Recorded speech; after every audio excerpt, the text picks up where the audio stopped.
Hello, hello, hello, hello. It is Wednesday. Another day, another stream, of course. Hope you enjoyed your day so far. Hope the rest of the day will go awesome. Thank you for joining to either today's stream or maybe you'll watch this later. Today we have something actually pretty cool that I want to do. I mean, not that the other days aren't cool, but this one is actually like something I haven't really done before on stream. So this will be very, very exciting and it'll be fun to share. So let's go to the summary. There you go. Welcome, welcome. So, okay. So what we're going to do today is, first of all, of course, as always, the 30-minute quick sketch. And then you can see it right there. Then we're going to do the short EEVEE animation. So, of course, the beginning will be a 30-minute quick sketch. We will go ahead and create a quick sketch. 30 minutes. We have 30 minutes to model anything we come up with. I already have an idea what I want to do for this one. And then, yeah, once that's done, we're going to do some post-processing, and the whole overall process will probably take like, I don't know, like, probably like, I don't know, 40 to 50 minutes. And then once that's done, we're going to go into the animation. We will start today. So this is the first day of this animation, I guess, workflow. I'm going to share my workflow and how I set up these animations. And also, yeah, we're going to test the capabilities of my human base mesh. This animation is supposed to be like a small, I guess, showcase of what my base mesh can do. And to kind of,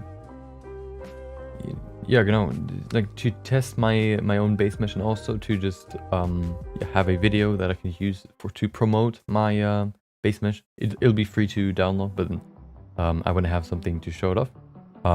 We can use that. And oh, welcome Dante, welcome back. Hope you had a great day so far.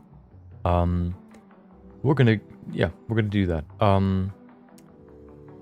And yeah, for today we're gonna start the animation. This will be what I would like to call a long-term project, not really like for multiple weeks which was the long-term project that we had before. It is more like a project that we're gonna do over maybe 1 or 2 weeks. So sometimes I want to do topics on stream that don't take up the whole stream, so then I can still have so then we would still have some more time left. I usually want to stream for at least 3 to 4 hours. Usually if these shorter topics take like an hour or so, for example, then I can still have a long-term project to work on to fill the rest of the time. That's why I always want to have like a long-term project. And yeah, that's going to be the one that's going to be the new long-term project. Today what we're going to do, the first part of course making an animation or overall a project will be to create the block out. We're going to go ahead and make a very rough sketch of what we're going to do. We're going to go, of course, make everything rough first, and I'm going to go more and more detail, adding more and more stuff to the scene until we're done. So that's what we're going to do today. I would say I don't want to lose any time, as always. Let's go to Blender. There you go. And then we can start the quick sketch. This ball can go. We don't need this either. I have an idea. I wanted to try something. So, I wanted to use, so usually when I create environments, I use a plane and then apply a few modifiers on it to create these very, very, I guess, detailed environments or surfaces. I wanted to see if that also works with a cylinder. So that's what we're gonna try today, because that could actually help to make like very, very easy caves. So that's what I want to see if that works. So I would say we're ready. Do I need my you know what, do we need Roberto? I'll pull them up if we need them. We can still pull them. We can still include them, append them, but it's not like it's any it's not required. I don't really know where I could put him in my imagination in the image that I have in mind. So I'll just pull him up if we need him. Then he's ready to go.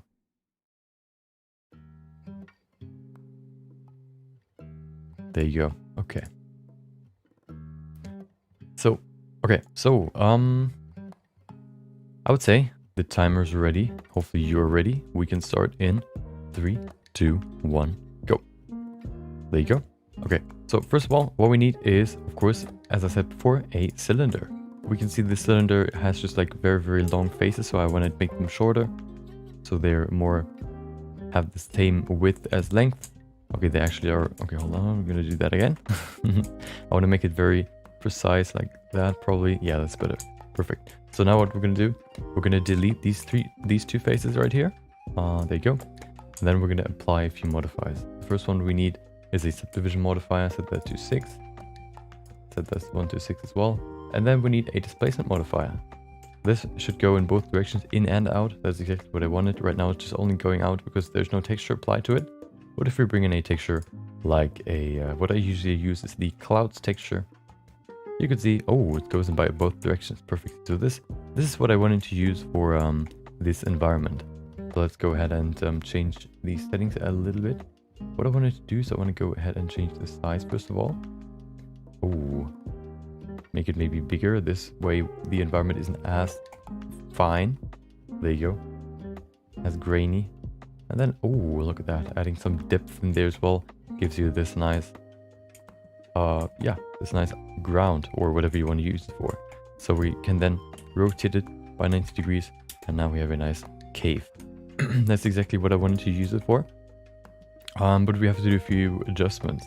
What I want to do now is I want to go ahead and grab this part. I enable proportional editing. Scale this linearly.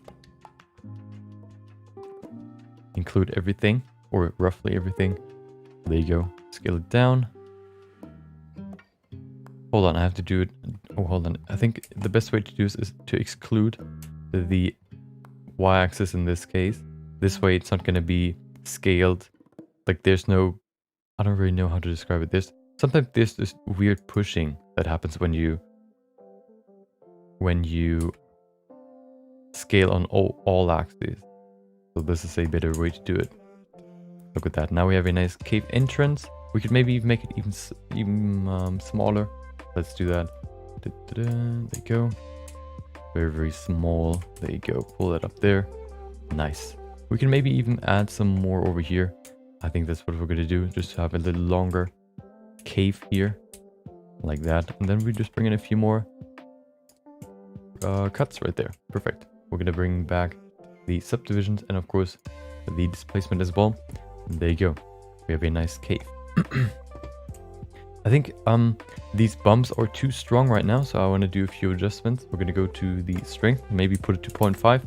This way they are just a little bit weaker. Although I think I'm going to do something else. I'm going to set it back to 1. This way it's still like very, very rough.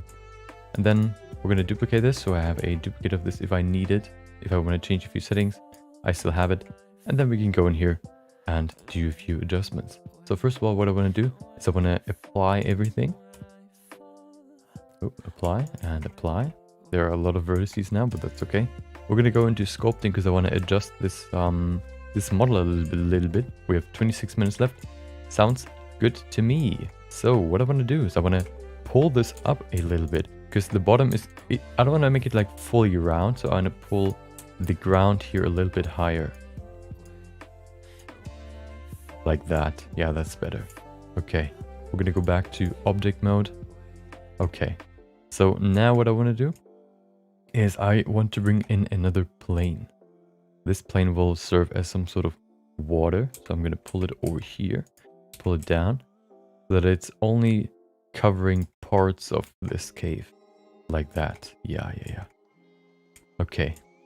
We're going to then scale it on the y-axis to make it a little longer. There you go. Perfect. Okay.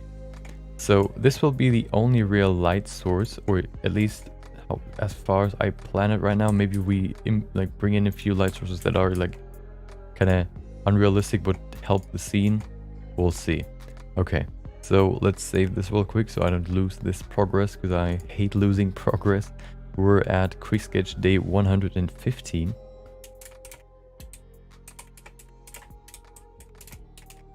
115. There you go. Okay.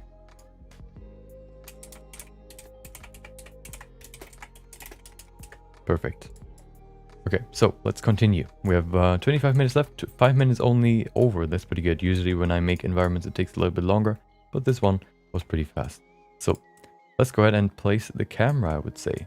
So what I actually want to do is I want to go ahead and use a plane to shut off the other side of the cave. Just to close it off basically. There you go, that there's no light coming through. Perfect. Now let's bring in, you know what, I'm gonna make everything bigger because the camera is quite big, or this part or this cave is quite small right now.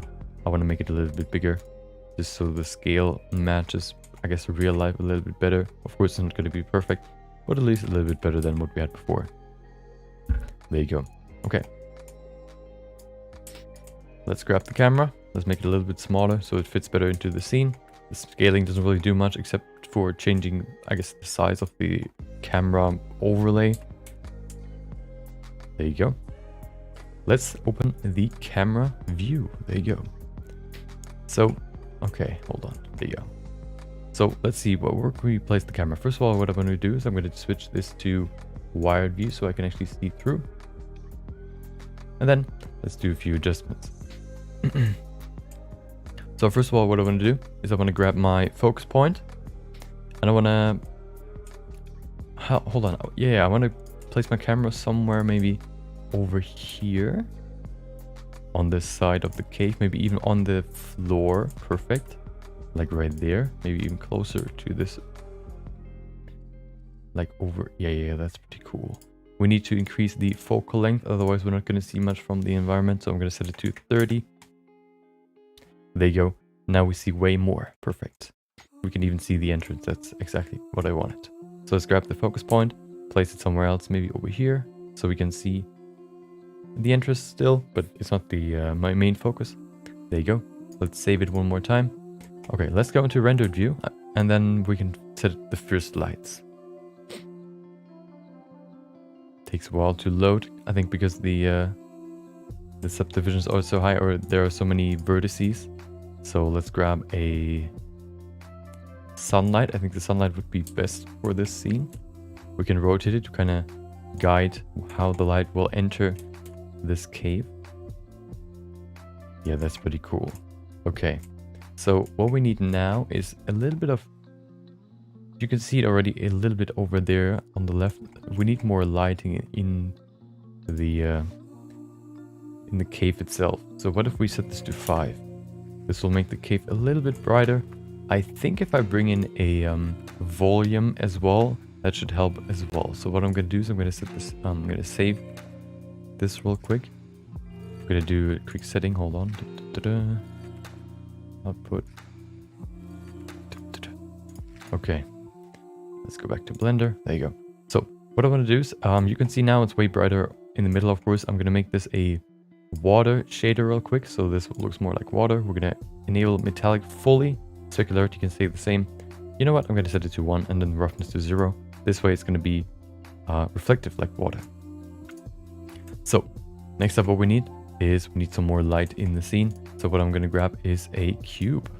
The cube will serve as a volume, basically like a cloud or fog, which we will bring in by going into the shader settings. But before we do that, I'm going to place this cube so that the cube fills the whole scene, the whole cave. There you go. Make it a little bit wider and then also a little bit longer. Perfect. Okay, so let's set this to wired view as well. Otherwise we can't really see through and it's getting kind of hard to see everything. So let's go ahead and apply the shader. We're going to go in here and use a principled volume shader. Put that volume into the volume socket. Set this color to white, absorption color to white as well. And then we need to change the density. What about 0.01? And yeah, you can see this nice light shaft going through into the cave. That's exactly what I wanted. It's still pretty dark, so I'm going to set this even lower, maybe 0.005. This way the fog will get less and less and less. But we can also, yeah, we can better control what the light looks like, basically, or how the light enters the scene. So we see this very concentrated beam right now. We can change that by changing the angle. If we increase it, we should get a more broad lighting like that. Increasing it more and more and more, maybe even to, yeah, 30 should give us like very, very broad lighting. Maybe we should set it back to maybe like 15. Otherwise, we're not going to have like this beam in the center right there. I think that looks pretty cool. Yeah. Okay. So I think we need to put in a few more things so that it looks like, right now we can't really see anything that is in the center. So we need to put in like 1 or 2 things to light up the center as well. Although what I want to do first is I want to bring in a, you know what? I'm going to go to the world, set the color to white. This way, yeah, we can't see nothing on the outside, but we know that it's like some sort of sky. That's, yeah, the entrance is not really the focus. The entrance is only, its only purpose is to give the cave light. So, yeah, that's what it's supposed to do. Oh, look at that. That's pretty cool. If we have it over there, we can get this nice reflection on this wall right there. Look at that. Isn't that beautiful? Okay. We need a few more lights in the scene. So I'm going to use a point light. I think that's the easiest way to do it. We're going to put it over here. And then we set the color to white. Set the power maybe to 100. There you go. We can bring in some more detail. So we're going to use this. What I want to do actually is I want to set this to smooth. This way, this environment in the front isn't as blocky. It takes a little bit to activate in the rendered view. There you go. I'm going to use my light. Where's my light? There it is. To kind of set the mood here.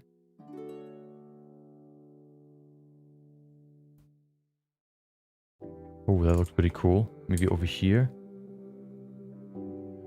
That's too bright though, so we have to do a few changes, of course. Let's see, how could I place this? Or could we set it from, like, could he shine it from up top? Up top looks kind of less interesting, so I'm going to set it actually over there.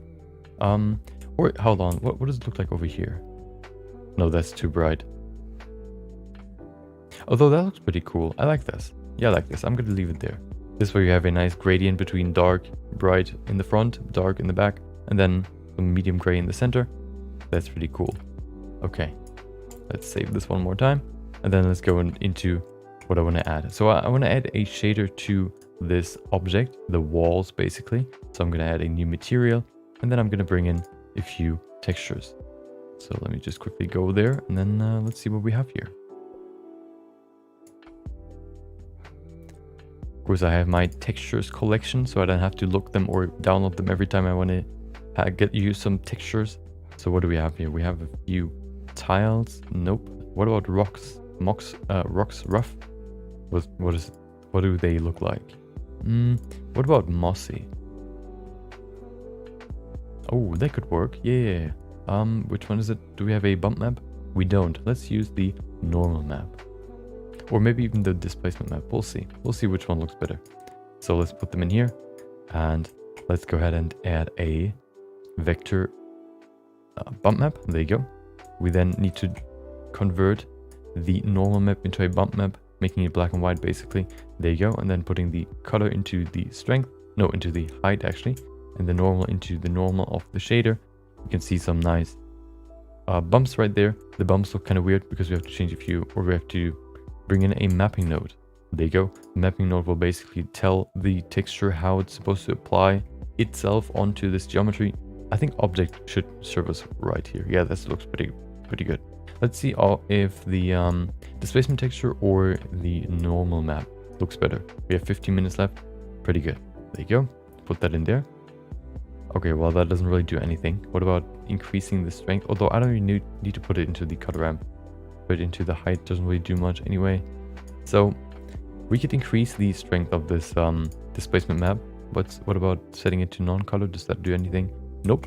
Okay, so we can increase the strength by using a converter math node, plugging that in there, and using a multiply. We're using the multiply setting that to maybe 2. We'll double the strength, maybe even to 4. We'll quadruple the strength, and then we get these nice displacement there. I think I like these ones more than the other one. So if we set this to maybe to 8, we get some a nice stony texture, maybe even 16. Oh yeah, that looks good. Okay, perfect. Let's save this real quick, and then let's bring in a few more things. So what I actually want to do is I want to add a ship in here. Let's see if that works. So how much time do we have left? We have 14 minutes. I need to find my ship first. So hold on, I'm going to save the file, and then I'm going to look up my ship that I can import into my file, into my scene. It's in here. It was actually in the first scope. No, was Sculptember? No, that's not really what it is. It is Sculptember, but I didn't really use it as a sculpting thingy. It was like a month full of, like, every day I've done a quick project similar to what we do here, but not like restricted to 30 minutes, but just restricted to every day having to do one. So whether that is like 4 hours a day or less or more, didn't really matter that much. In one of them I made a ship, and that's what I'm looking for right now. I want to use that ship, put that into the scene to have some sort of focus point in the scene. There it is. Okay, what do we have here?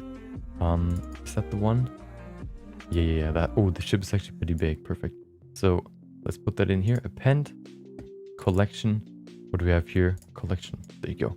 That should be the one that we need. Oh, there it is. That's the whale, and we have the ship as well. So we can delete the whale. We don't need the whale. We also don't need the water right there, and we don't need the water around the ship. Everything's unnecessary there. Yeah, and that's the ship. So we're gonna grab. We don't need the camera as well. We only need the ship. Perfect. So what is that? A sunlight? Oh, we don't need the sunlight. Anything else? Nope. We only have this stuff there. So what I'm gonna do is I'm gonna grab everything. Hold on, is everything parented to this part? Oh, perfect. So we only have to move this part. Is it rotated slightly? I think so. Yeah, let's reset it. There you go. Let's put the ship into the scene. Right into the water. There you go. What is that? Okay. Interesting. Just a ball in the middle of nowhere and a few teeth. There you go. Okay, so let's place the ship in the scene. Over here somewhere, let's see. Okay, it has also some materials applied to it. I want to delete those because I don't need them. I don't need the wood. Anything else? Railing. Yep. Remove that. Same for this one. Same for this one. We have a few more. This okay, hold on. Can I just... You know what? I'm gonna go into my blend file list, go to my materials, and then just delete everything that I know isn't necessary. I'm gonna rename this rocks. There you go. Now I know that they're called rocks. Everything else I can delete. So this I can delete, all of that as well. Delete. Now everything's back to normal that we had before. No extra materials. Now we can place the ship. Oh, takes a little bit to... Oh, there it is. Okay. Wait, where's my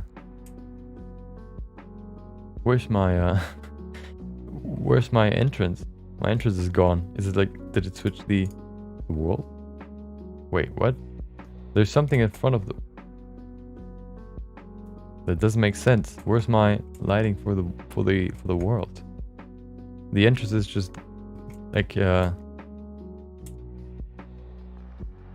it's just gone. Oh no. What is going on? Why is it black? There's nothing there. Maybe... Oh, I know why. I know why. This cube is still on. No, it's not. Oh, I know what it is. I have to... I deleted the volume shader as well. So we have to make a new one. Real quick, we have 10 minutes left. It's actually quite fast. We went through this pretty quickly. So we have a few more minutes to just do whatever, I guess. Density 0.025 maybe? That's pretty cool, I think. Yeah, that's pretty cool. Okay, let's set more focus here. I actually want to increase the strength of the sun, maybe to 10. Yeah, just make this a little bit stronger to kind of accentuate the highlights of the ship. Move it over here, maybe like that. Takes a while to load. Okay, so let's see. I kind of like this. I think that's too far off. Maybe over here somewhere.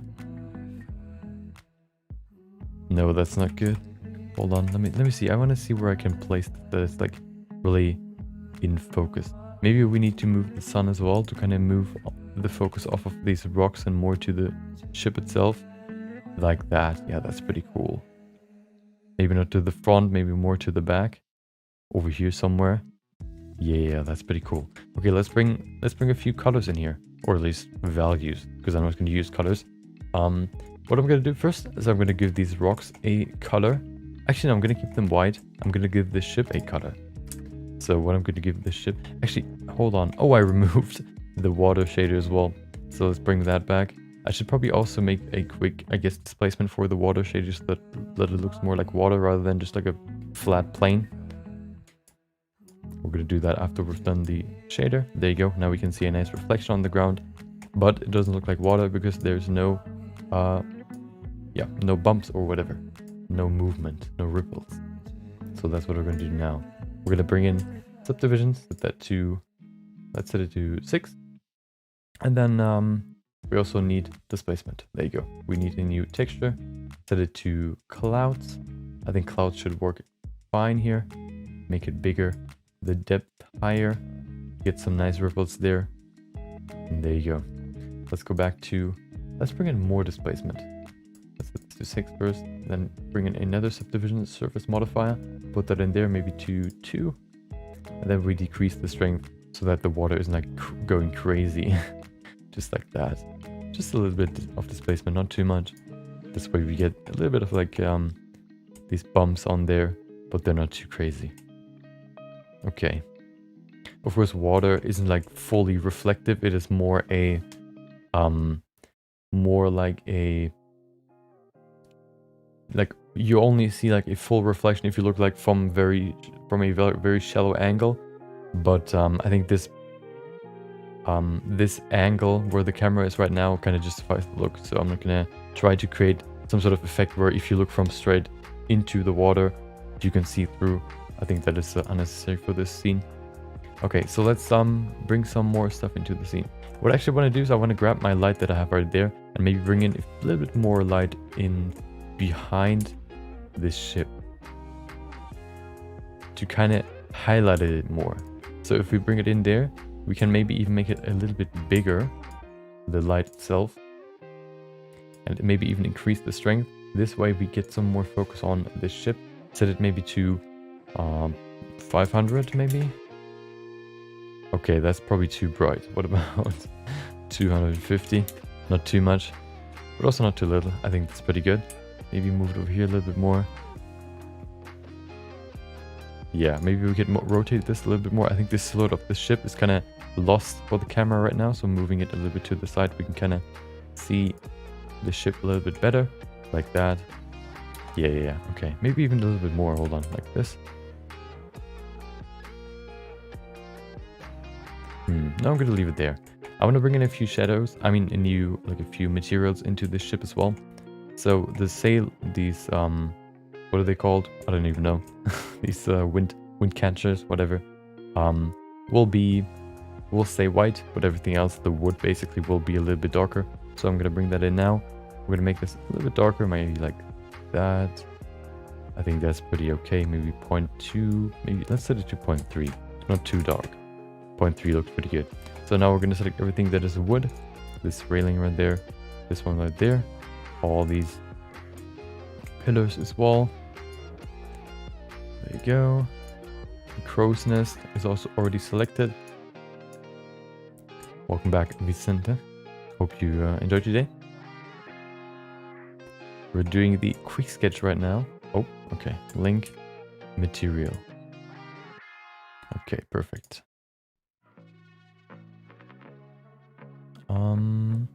How much time do we have left? 5 minutes? Okay. I don't really know if we have enough light in the scene. What we could do is we could grab the sunlight and kind of move it off of the ship. Because right now, what I can do is actually to see more of the scene, especially if it's very grainy, I can increase the viewport sampling, maybe to 125. This way it'll just be very less and less grainy, which will, I guess, show more and more of the scene. Because there's less noise, you can see more. We're gonna save the file real quick. Okay. Yeah, it's actually pretty visible already. But I don't really know if... Maybe we could bring in a light coming from the top to kind of highlight the top of the ship. Let's see, what if we bring in a spotlight? Bring it over here somewhere. We have 4 minutes left. It's crazy how much time we have left with this one. Maybe because there's not like that many assets in the scene, we can have some more time into, and which we can focus in making this, I guess, image look better. In terms of lighting and materials and all that. There you go. What if we increase the strength maybe to 1000 just to see what it looks like? Okay. This might be too strong. Or overall, maybe change the size first. Okay.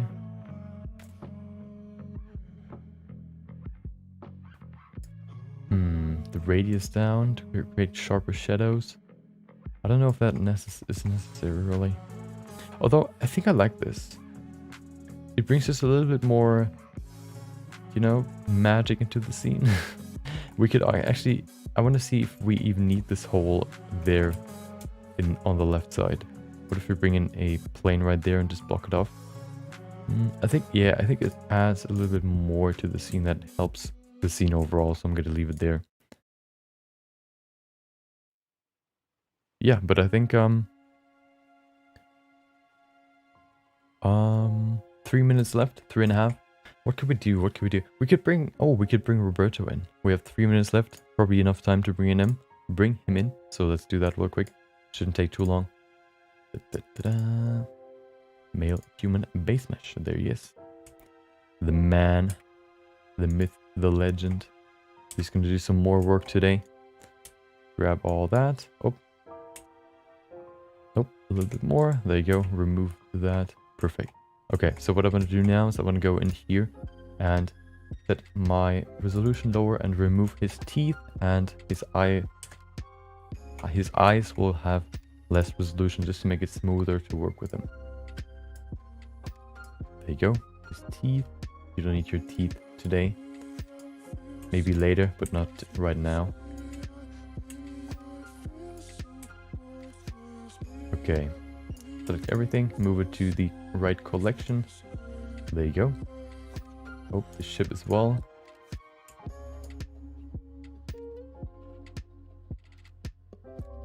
There you go. Let's grab you. Put you into the scene. So how much time do we have left? 2 minutes and 20 seconds. Sounds good to me. Let's pull it over here and see where we can place him. Over here. Especially, yeah, exactly. Like over here. Right there. He's inside the rock. Hold on. There you go. Move him out of the rock. Maybe you make him a little bit smaller. More like that. Yeah, and then he's gonna examine the ship. Oh, where's his foot? Right there. Oh, that's his toe. There you go. Okay. Where's his... Oh, there it is. His knee control. Okay. I think I need to move his leg a little bit forward. Oh, that's a nice move there. Nice crow's feet. Nice bird feet. Or bird's knee, rather. Oh, where's the... There it is. Oh. Uh-huh.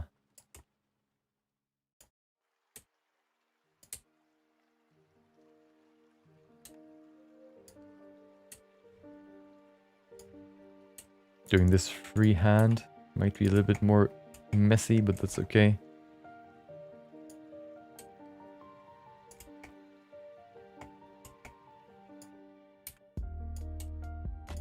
There you go. Well, that looks weird. Hold on. I mean, maybe if we move his hands forward, that could help as well. This one forward as well. There you go. Okay. Look at that. Maybe he could lean with his elbow on his shoulder. I mean, on his knee right there. There you go. Okay. You're not gonna see this arm, but I think that's just more, I guess, looks more natural. but then this foot looks kind of weird. Hold on. Maybe we can move it a little bit closer over here. Give it this nice, this position maybe. Yeah, I think that's pretty cool. Do we have some more time? Nope, we're just done. Perfect, no time left. I think this looks pretty cool. So let's save the file. Let's remove the timer. We don't need you anymore. Let's do the first render. So everything's set to 50%, 50 right there. And then this will be 32, perfect, okay. What do we need? Oh, I know. First of all, oh, what did I do? Oh yeah, I do the wrong thing. I mean the right thing, there you go. Let's switch back to the render preview, render result, view, and render the scene. Let's see how long it's gonna take. Shouldn't take too long. So let's see. Yeah, I'm kind of like, I'm pretty excited for today's project, or for the new long-term project, because I've never really showed, like I've never really showed, I guess, we've never really done animations before. We only really have done stuff like oh, hold on, I have to, oh, I can do that later. We have never really done animations, only like still images. So it'll be very interesting to do like a full animation. Like it's supposed to be pretty short, but still nice change. You can see some some weird geometric water down there. I think we have to smooth this water, then that should go away. I think that should solve it. Okay, let's go ahead and go in here. Okay, perfect. I like the scene. I think this looks pretty cool. So what I want to do now, it actually has pretty good lighting, which kind of surprises me, just because usually my lighting isn't like that good, especially my environmental lighting. But this lighting, I think I like quite a lot. Okay, so let's bring down the threshold maybe to 0.1 to bring it a little bit more glow right there. That's pretty cool. Okay, let's set the render to 128. Let's set it to whatever that is, 256. And let's do the final render. Once I've done the resolution, set it back to 100%, save it once more, and render. There you go.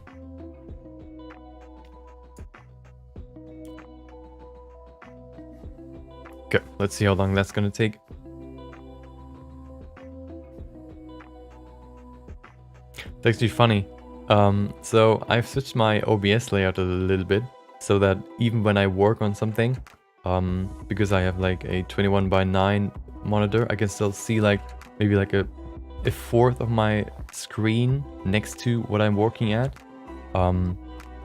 So I've set it up now that I can see basically everything that I need. I can see the chat, I can see the myself, basically the stream, so I can check if everything's working. I have the audio, the stream settings. Oh no, I forgot to hit the record button, but I mean, yeah, okay, well, I'm gonna do that tomorrow then. Yeah, I have basically everything now on the side, which helps me, yeah, see everything, check if everything's right. So if, for example, anything you don't see what I'm working on, for example, in Photoshop, sometimes I forgot to switch to Photoshop. I couldn't see that because OBS was behind the program that I was working with, but now I set it up in a way where I can see everything that I need. And yeah, what I actually wanted to say is, the funny thing about that is, how long? Oh, 10 minutes? Well, that's a little bit too long. The funny thing about that is that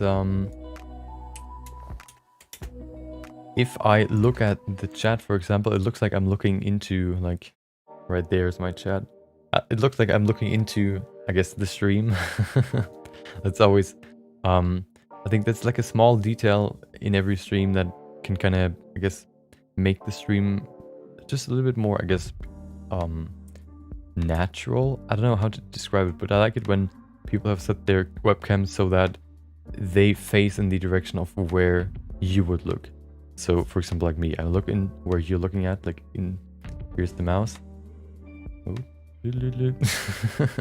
That's I don't know, that's just a small thing that I pay attention to. I don't know why, but yeah, I do it. Wait, did I render? Nope, I didn't. There you go. So this should take like 5 minutes. 5 minutes should be okay.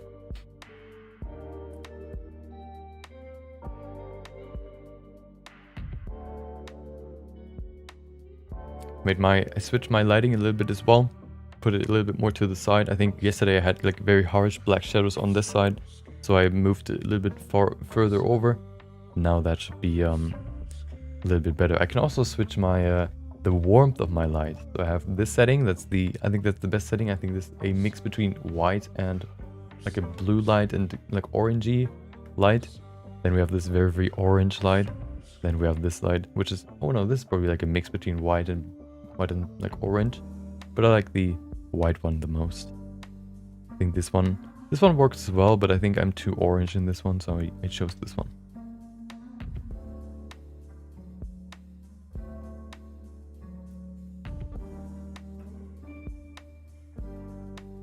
Oh, welcome, Swamp SpongeBob.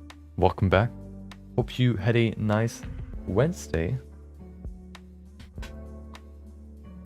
And yeah, we're gonna do some animation today. We're gonna animate the dude, which head you can see in this small little frame right there. We're gonna create a small EEVEE animation. So we're not gonna finish it today, but we'll start today. Yep, in EEVEE. I wanted to see, so yeah, like this is also like one thing. Of course, I always say I want to combine multiple goals or multiple things that I want to try. With this one, first of all, we're doing some, like the first time on stream, we can see the, what is it? No, hold on. Oh, I wanted to use EEVEE for animations, and this is the first time that we do animations on stream. No, actually, this is the second time, but the first time like animating a character. That's why I wanted to, yeah, so this way I can kind of combine multiple goals or multiple things that I wanted to do on stream into one. So we're going to do a EEVEE animation, where we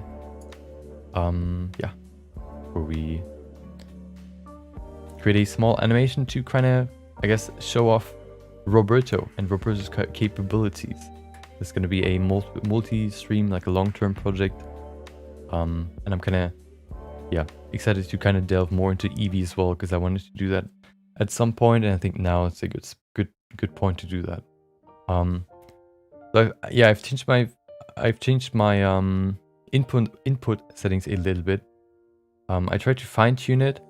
What I noticed yesterday, especially because I forgot after I tried to fix my music, I forgot to bring the music input into the display capture scene as well. So every time I was in display capture, there was no sound, which actually helped me, because right after the stream ended, I implemented, or I put all the 51 timestamps in the description, and the I noticed that usually, especially because there was no music, it was basically just me talking. I noticed that basically like every breathing of mine got recorded, and I didn't like that, so I chose, like, I put the noise gate a little bit higher, so that at least like the breathing is not noticeable anymore. I think that I don't know, I don't like the sound, so I tried to tone it down a little bit. Everything else should still be, I guess, you should still hear it. I'm going to listen back to it after the stream just to see if I like the settings. If you like me breathing into the microphone, I don't know. I like it less without. Well, I don't know if that's gonna help. So I try to optimize it, I guess, and set it to a value where only breathing should be removed, no like sounds of myself. Only, I think, if I make like very, very high S sounds sometimes, like the beginning of it could be cut off like very, very little. But yeah, I'm gonna listen back to it after the stream just to see if I'm gonna do some more changes or not. Work in progress. Almost done. 30 seconds. So I brought this pretty, like, I think 3 pretty unrealistic like lightings, like lights in the scene. Of course, first of all, I only had the light coming out of the entrance of this cave, but then I brought this light behind the ship as well. I think this light behind the ship actually works quite well. It kind of looks like the ship is actually not dormant, but actually there are people on the ship which kind of work behind the ship, or have like set up their camp behind the ship. And yeah. Oh, it's done. I can control the volume, yeah? What do you mean? Is it too loud? Should I change it a little bit? Okay. Try to keep the volume close to what I had before, but maybe it's a little bit too loud now. I could tone it down if it's too loud. Okay, let's save the image.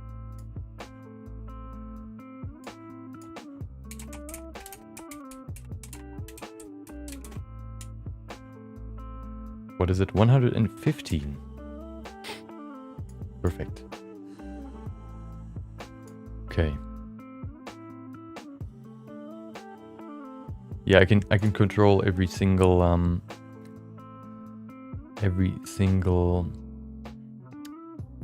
volume individually now. I've set it up properly now. Previously it was like a mess between 2 systems. Now I set it up properly so that I can like route all the audio through this one controller, where it can control every single you know, every single we can change every single volume individually. Okay.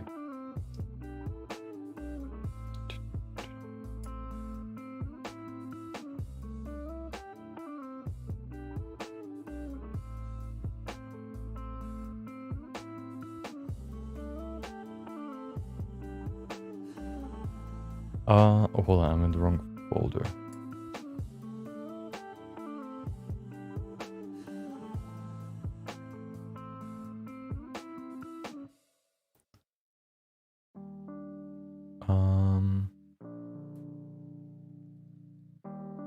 Well, the only way I can filter out the breathing is to, you know, to bring in the noise gate. I don't know if like changing the volume or changing the gain, it basically then reduced the volume of like my whole voice, not just my breathing. So I don't know if that really helps reduce that.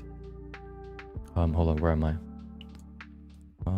Yep, there I am. Okay, projects, there you go. Let's do some post-production. Switch to Photoshop, there you go. Okay.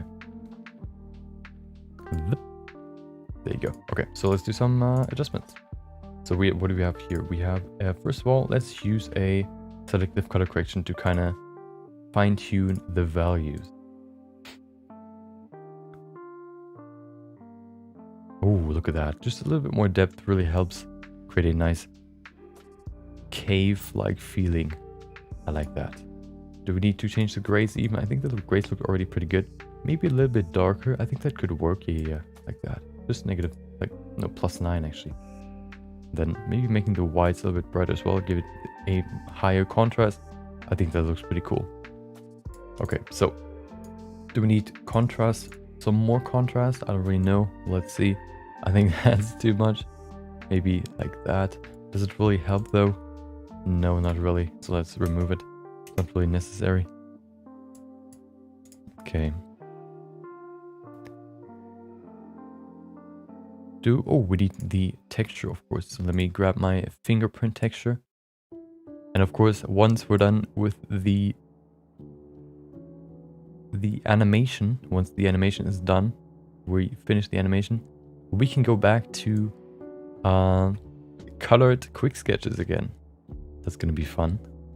I wanted to go back to them pretty soon, so I always planned to use an animation to kind of like transition to that. So now is the perfect time to do that. There you go. You set that to add. There you go.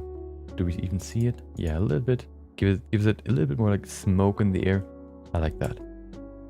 We have a little bit too much on Roberto's back, so I'm gonna rotate it. Maybe we get a better look or a better feeling if we position it somewhere else or just a little bit differently. Maybe like that. We get this nice texture on the top of the ship. I like that. I think that's pretty cool. Okay. Let's go ahead and save the PSD. There you go. Okay. Oh, I forgot to put in the 1920 by 1920. There you go. And I also fixed me not hearing the compilation. It was just like some sort of bug with Blender. I mean with OBS, where I just had to enable or re-enable the I guess the sound for myself. It was kind of just, I don't know, deactivated for some reason. It displayed that it is activated, but it was just not activated. So now it's working again. There you go. Okay, perfect. So everything's ready. I'm going to do the oh, what could we call this? What could we call this this quick sketch? Let's see. What could we call this? We could what like sneaky hideout. That's what I would think, like something like that. I would call it or secret hideout. Hidden treasures. I'm gonna call it hidden treasures. Okay. Let's switch back to Blender. Let's open a new scene so that we can then start with the animation. Okay. So before we start, of course, we need to upload the image. So that's what I'm gonna do. I will first of all, of course, have to import the image into my phone, and then we can start. So I have a rough idea for the animation. It's pretty rough, like in my head, so we can kind of mold it however you want to have it.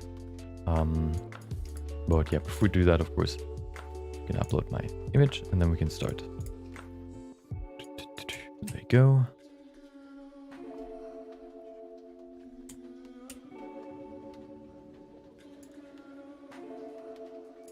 Okay.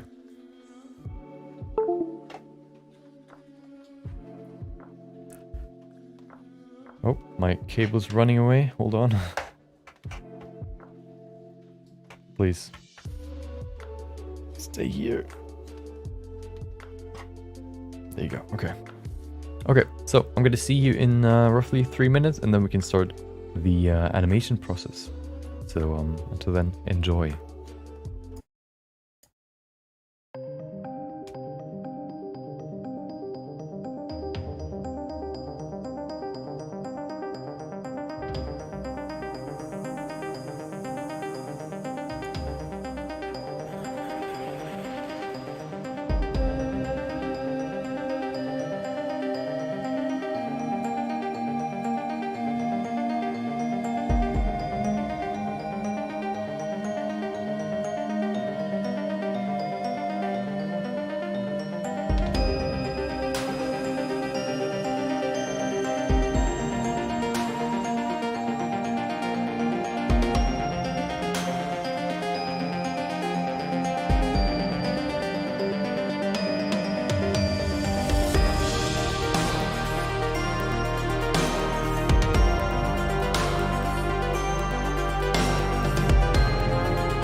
There you go. Let's bring back. Oh no, the music's already back. Okay. So let's begin.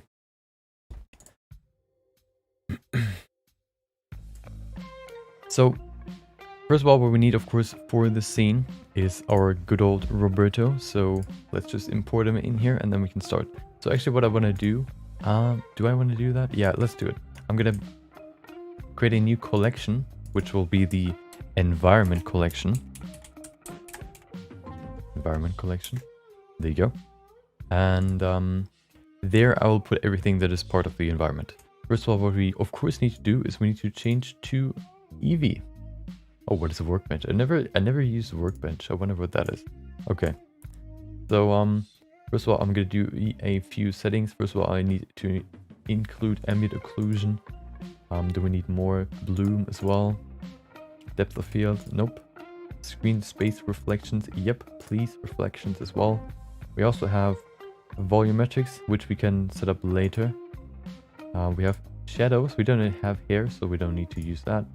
High quality normals. I don't really know what that does. But we're going to set the cube size to maybe 256. I think that should be good for now. And then 1024 maybe to 256 as well. High bit depth for the shadows as well. Just to make the shadows a little bit of a higher quality.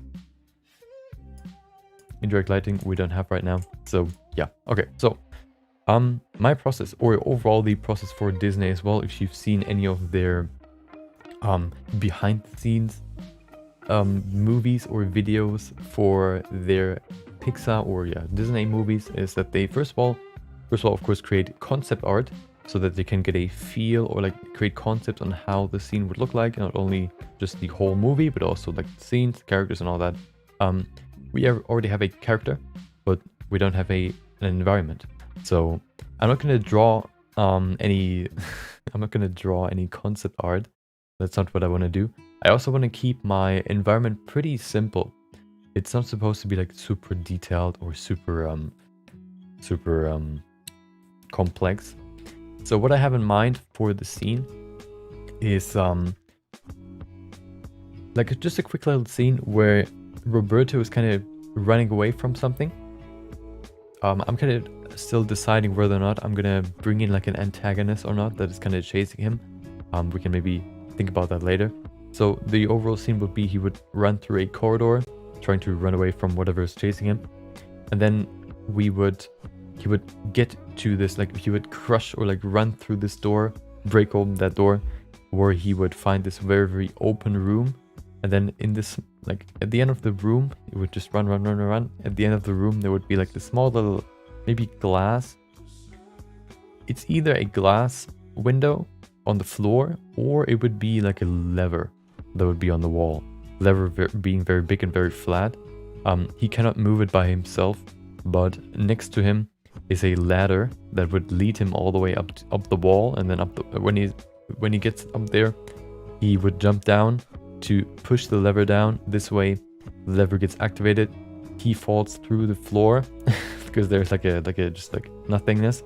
He falls through the floor, and then the camera basically, the transition is like going through the floor, and then under the floor is basically just like sort of like color space, or like just like space where he's then just floating there, and everything is like super colorful and everything is shiny and all that stuff. That's what I was kind of thinking we could do with the scene.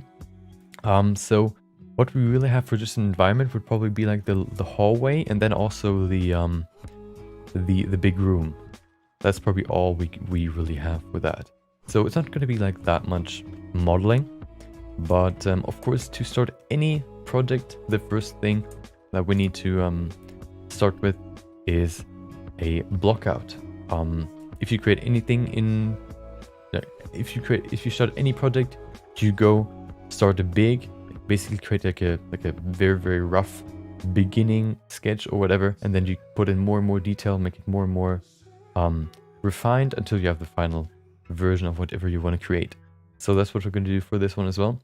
What we need first is a block out.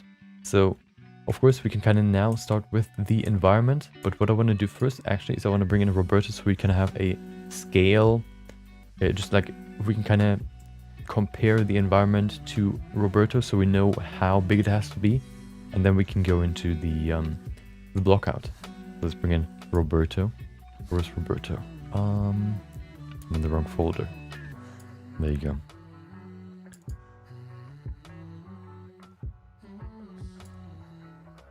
Put that in there. There you go. So we have the base mesh. We only need one. I'm not going to bring in multiple dudes because I think animating him will take a while anyway. So I don't want to like burn myself with more than just him. So yeah, we're going to just move him. We don't, I don't even think we really need teeth. Oh yeah, that's what I wanted to do. So I wanted to have two models of him. One that could be used for close-up shots and one that could be used for like far shots where he's just like very, very small in the scene. Just because moving him or like working with him, even if you set the subdivision modifier on his body to 0, moving his arm, for example, has a certain small little delay to it that you can't really see on the stream. You can only feel it. It's just a little bit smoother if you remove his teeth, gum, and tongue. So what I'll do is I'll create a second version of him. I'm gonna call this Roberto.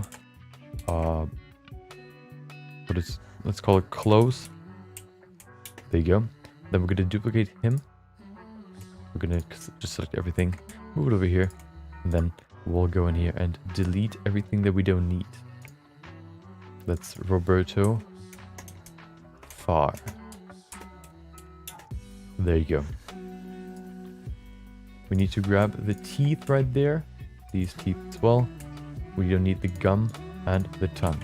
So now, oh, I also want to remove his eye subdivision. There you go. Now we have two versions of him. One for close-up shots and one for the rest. Now if I move him, I don't know if you can see that. I think you can really... Hold on. Okay, let's compare the two. So I'm gonna move it like this. This is like super smooth. Woo. And then using the other one. It's just a little bit laggy. Do you see how it's like a little bit slower? That's it's comparable to switching from 30 FPS, which is this one, to I don't know 120 or so. It's just way smoother. Okay. So now we have two Robertos. We use probably the one that is, I guess, less laggy to have a scale reference. So he's going to be the scale reference. He's, I think, 2 meters high, if I remember correctly. Nope, he is 174.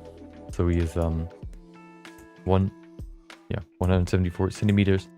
A good height for a man. So let's create a block out for the environment. So of course it's just going to be like a very simple environment, which means a corridor, or what it involves is a corridor, a door, and then a big room. So we're gonna just model that real quick. Of course, creating a room is pretty simple. We'll just grab a plane real quick. This will be the big room first that we're gonna model. So this one is gonna be pretty big because he has to run all the way to the other side. Let's move him back a little bit. Although no, I'm gonna move the camera. I think that's better.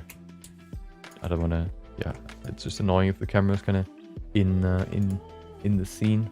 If you're working in the scene, gonna select everything in here. We're gonna move these two to geometry. We're gonna call this collection Roberto. There you go. Okay, so we have the environment collection and then we have the Roberto collection.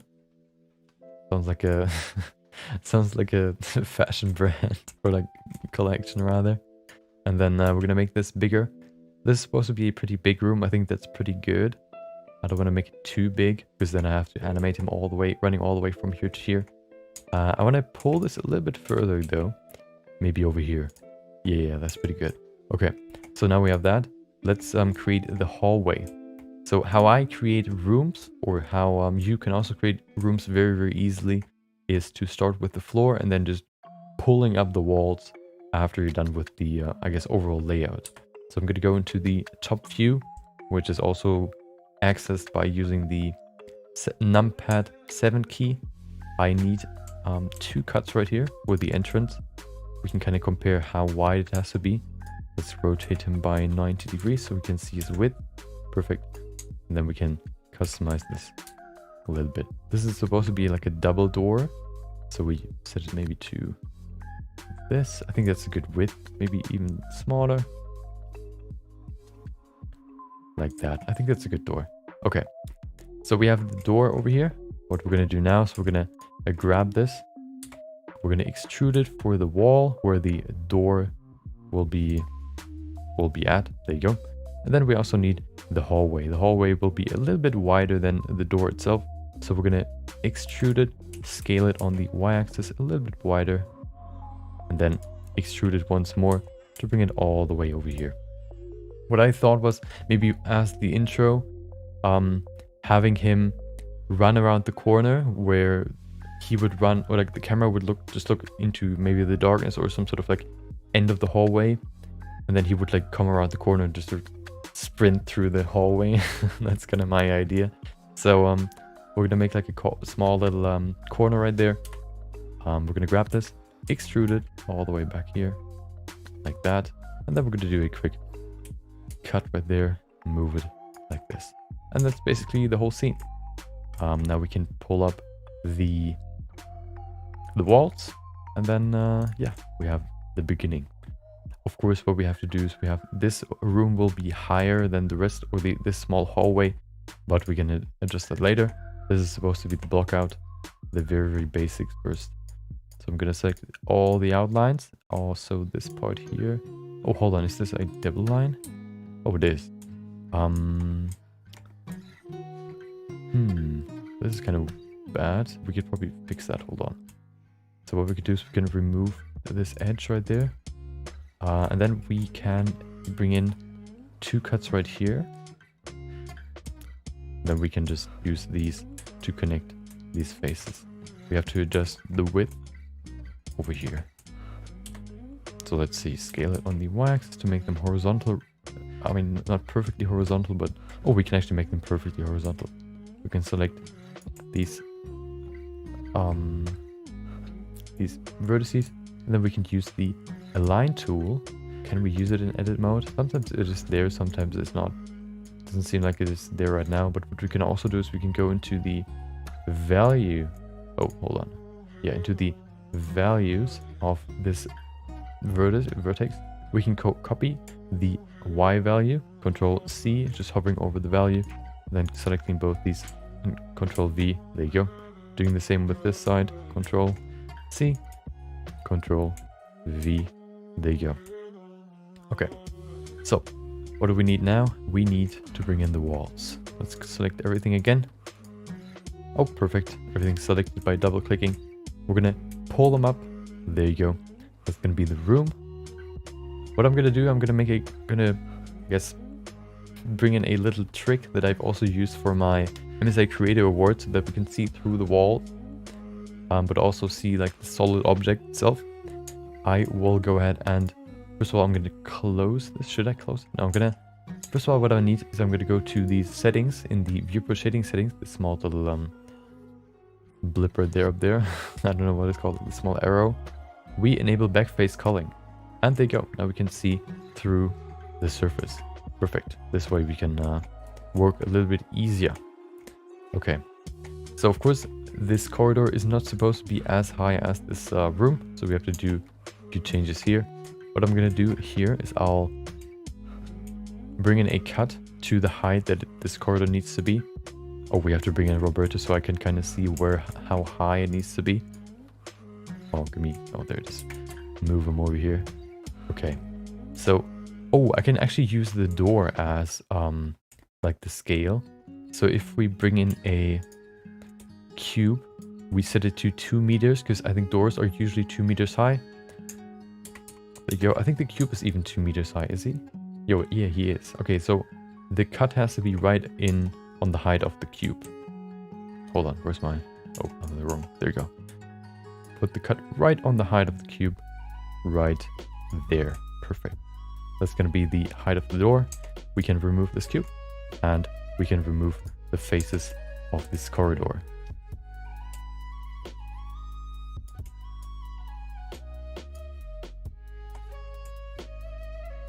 There you go. Remove them. There you go. Then we can go ahead and close this up. So we can just select these edges and connect them. We have to kind of do a few tricks over here. We can, for example, we can extrude these vertices. We can then copy the height of this one, so it's exactly on the same height. There you go. We remove this face. No, we can actually remove these edges. There you go. Now this edge is still there. We can then use this to connect the two pieces, and then we can finish this edge right there. There you go. We can close up this corridor as well, and then we have one more left over here. I think that should be all, right? Is it? I think so. Yeah, that looks pretty good. Okay, so the only one that we are still missing is the big room. So that's what we will do now. We connect these two edges, and there you go. We can then move this and close the top off as well. There you go. And that's the block out. One thing that we're missing actually is this small, like the lever over here. A lever or lever, whatever you want to call it. So let's put that in. We first of all have the wall that is a little bit off the main wall, so that you can like climb up there and jump down. We kind of have to bring in a small ledge right there. So what I'm gonna do is I will. Oh, we could either make like a platform where just like a ladders coming down, or what we could do is we could just like create a solid wall that goes up. I think I would rather use. I would make it like a sort of industrial scene, maybe with some pipes going all the way like through this corridor, and then in here this is very, very open, maybe with some smoke rising or whatever. So what I would do is I would make like a small platform up here where you can then climb up to. So yeah, I think that sounds pretty good. So let's just, I guess, use a cube to block out the platform. There you go. Very, very small, of course, in the beginning. And then make it wider so that it fits. Let's fill the whole wall. I think that's... I mean, it's just a block out so we can kind of sketch around and see what looks good. I think filling the whole wall can look pretty good. Okay. Can he stand up there? Yeah, I think so. Maybe make it even a little bit shorter. I mean, slimmer. There you go. Okay, perfect. So we have a very, very rough block out. What we're missing still is the ladder. Let's bring in the ladder. We have the... Let's use a cube. Yeah. Nope, not a cube. A plane. Where's my plane? Oh, let's bring back the cursor to world origin. Grab a plane. Move it over here. Rotate it by 90 degrees on the y-axis. And then we can scale it up. Zip. So it fits the whole height. It's not far enough just yet. There you go. It's too wide now. So we're going to make it slimmer. More like that maybe. Okay. We will move it all the way back here to the platform. And then there's a small trick that we could use. What I actually want to do is I want to rotate this by 180 degrees so we can see the solid face on this side. Backface culling just hid the solid face before. And then there's a neat little trick how we can, I guess, block out a ladder without having to do much. What we need though is are a few cuts right here. Let's bring in a few, maybe that many. And then we go into the modifiers and use the wireframe modifier. There you go. They look kind of weird though. Why are they so wide? You can see on the side they're pretty thin, but they're very, very wide. Why is that? You can see the thickness we could change like that, but then that doesn't really do much for like the outside part. I mean, it doesn't really matter that much, but even...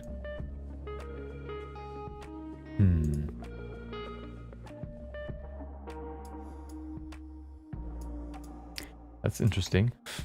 What if we just extrude these edges all out?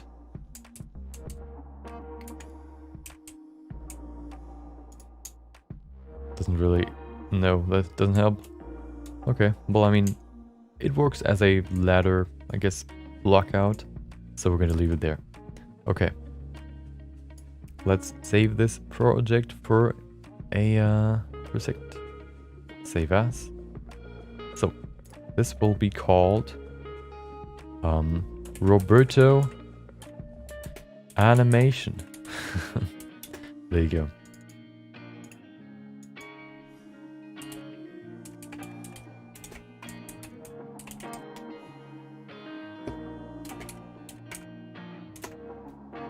Okay, so now that we have the very, very rough version of it, we can go a little bit more into detail. So, of course, the main focus of this this project will be the animation.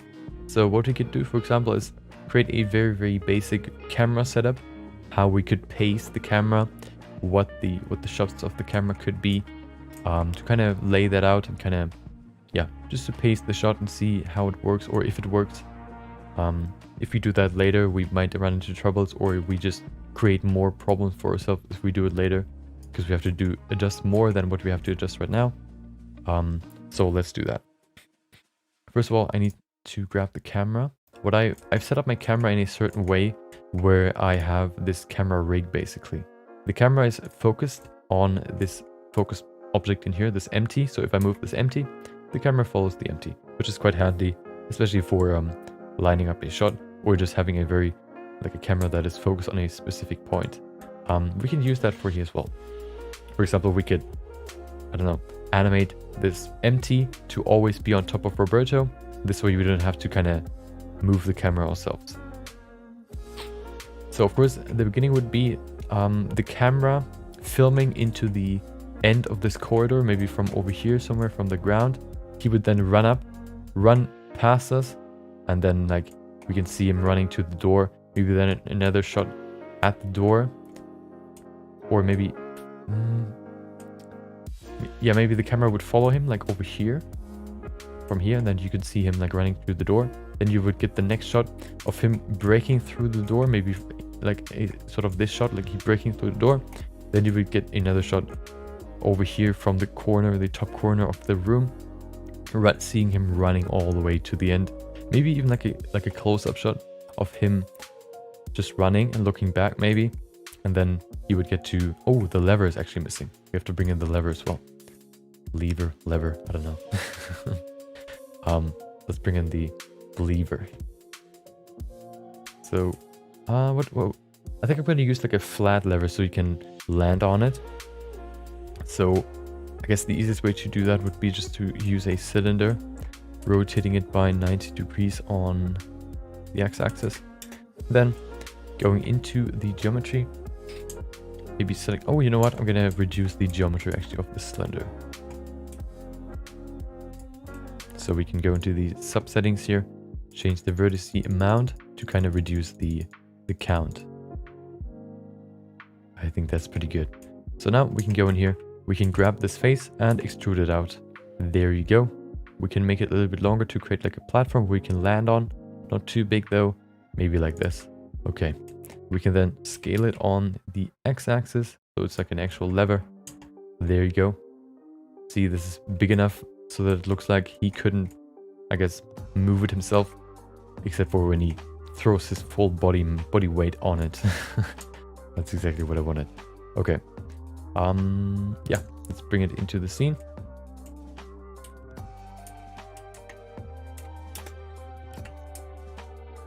Rotating it by 90 degrees on the Z and X axis and moving it to the wall. It's supposed to be right parallel to the entrance. Perfect. The height is kind of too low, so we're going to move it over here. Is it too short? No, we could probably change the width of this platform. I think it's still too wide, so I'm gonna make it a little bit shorter, maybe like that. Yeah. It's supposed to be similar to these theater, I guess, staff constructions where you can run through for the lighting and all that stuff. Not supposed to be like a, I guess, main, I don't know, walk space. Okay. There you go. Now we have everything that we need, except for one thing, which would be the hole in the wall. I mean, in the ground. So let's bring that in as well. We can actually use this cut right there. What I'm gonna do is I'm gonna bring in a cut in the center, right there. Oh, hold on. Where's my cut? There it is. Move it all the way back so we can get this nice hole right there. I think what I'm gonna do is I'm gonna, we could either say that once, I think he's gonna break through the through the roof. Maybe that could work. Oh, what we could also do is we could say like, okay, well, why would he just jump or like break his legs by jumping on this lever? We could say maybe that he would get there and there would be like a line going all the way to another door which is closed because there's like a red light above it. So he tries to open it by trying to pull the lever, which doesn't work, so he tries to jump down from there. And then by doing that, it kind of breaks the floor. Maybe that could work. Yeah, let's do that. Okay. So we can have to create like a breakable ground. Which means I'm gonna pull this a little bit further back over here. Okay. Then what we need is a wider area over here. So I'm gonna create another. I'm gonna just create new cuts. Make them wider than what we have already. These two that we have already. Oh, the wrong cut right there. Hold on. This one and this one. Bring it closer together. Like that. Okay. Perfect. Let's remove this just so we know where the hole will be. There you go. And that's basically the whole scene. Let's save it one more time. And there you go. So he's gonna run through the corridor, bust through the door, run all the way to the back. He will see, oh no, this lever is immovable by just trying to pull it. So I have to climb up the ladder. If I do that, I turn the lever, I can get through this door that'll be here that we still have to bring in.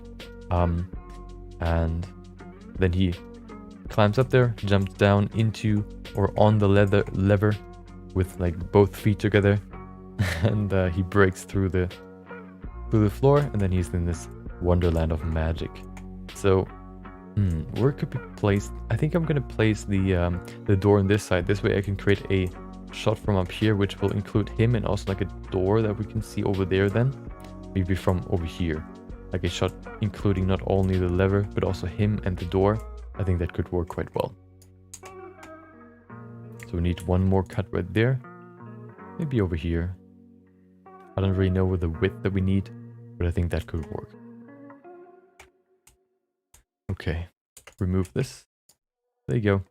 We bring in one more corridor, which we cannot see through because there's going to be a door. But that should be enough. Okay, perfect. So that's everything we need. That's the whole scene. We have the block out. So what would be next would be probably, I think I'm gonna, I guess, animate Roberto first, or like, so what I'm gonna do with Roberto is the same that I've done with the rest of the scene right now. Is I'm gonna block out his animation, meaning I'm just gonna move him as if he would be like a pawn on a game board, which we can use to kind of create a nice pacing. And then once that's said, the pacing is set, we have like landmarks for where he should be in that exact time. We can then start and animate him. So yeah, let's do that. We can kind of now see how fast he has to be by just setting 2 keyframes. He has to be there at that time, and then he has to be there at the next time, or on that second. This way we can kind of, first of all, yeah, decide the pace. we of course, before we do any animations, we need the timeline window. We open it right there, and there you go. We don't need the shaders right now. We also we need the camera view though. So that's how I like to set up my scene. We have the playback, the timeline over here. It's set to 1, of course, the first frame. So what we need first is yeah. So yeah, let's do some rough sketching. So what we have here first is Roberto. He's gonna bust through the door. So where he's gonna start is over here, right over there. He's not gonna rotate. He's not gonna move. He's just gonna stand there and like move over the ground. Woo! That's how we're gonna animate him. So let's do that real quick. And this way, if we have him in the scene already with like the pacing set, we can then move the camera and kind of make the camera follow Roberto instead of making the camera follow nothing and then trying to put Roberto into the scene. I think the other way around is better. So there you go. How we can remove him?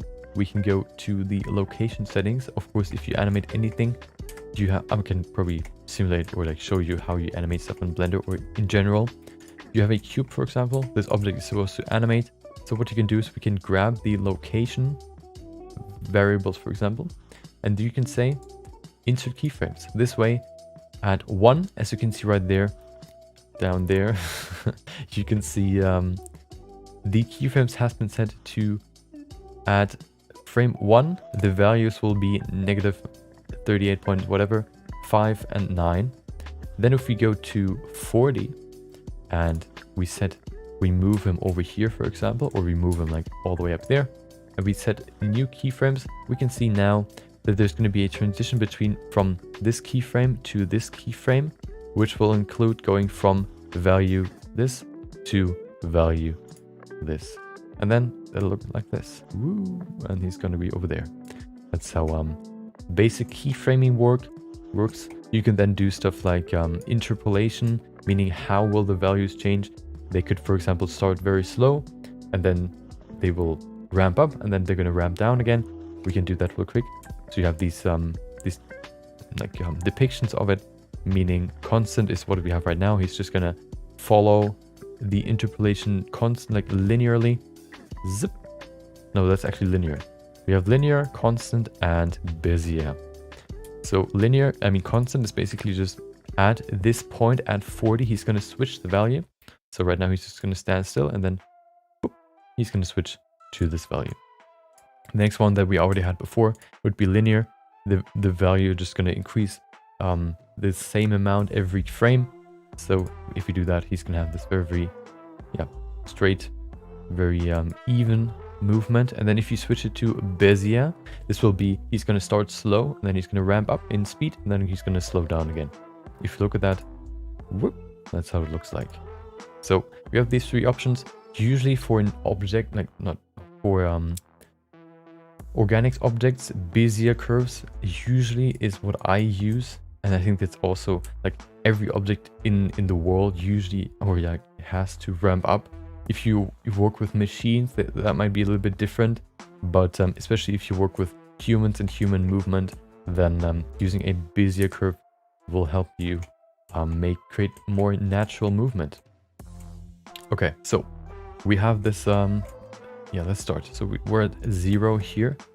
I want to keep a few seconds of just nothingness, like a smaller quiet phase before he runs around the corner. So I'm probably gonna take like 2 seconds. Wait, what's the frame rate? We have to set the frame rate to kind of gauge how long this is gonna take. We have the frame start and end. The frame rate is at 25 FPS. I think that's okay. We can now say at 50 seconds, 2 seconds have passed, which I think we can also show it. Yeah, show seconds. There you go. So there are 2 seconds. Oh, yeah. No, hold on. There's 2 seconds. Why is there 2 seconds? Oh wait. Okay. Wait. What? 2, 1, and then 2. Yeah, 50. We're at 50. Yeah, that's 50. Okay. Yeah, that's where 2 seconds are. So we're gonna keep 2 seconds of just nothingness, and then he's gonna run around the corner. So let's start from here. So first of all, what we have here is we have him going Mach 10 around the corner. We're gonna like keyframe his location right there. He's gonna run around the corner. I'm gonna just do keyframe somewhere, then we can set the pacing. The keyframe, he's gonna run around the corner, so he's gonna run very close right there. Very close to the corner. Okay. He tries to get to the room as fast as possible, or just get away from whatever is chasing him. There you go. Now he's gonna run to the door. All the way over here. He's gonna break through the door, so his movement is gonna slow down just a little bit because of the impact it has. So I'm gonna set a keyframe right there.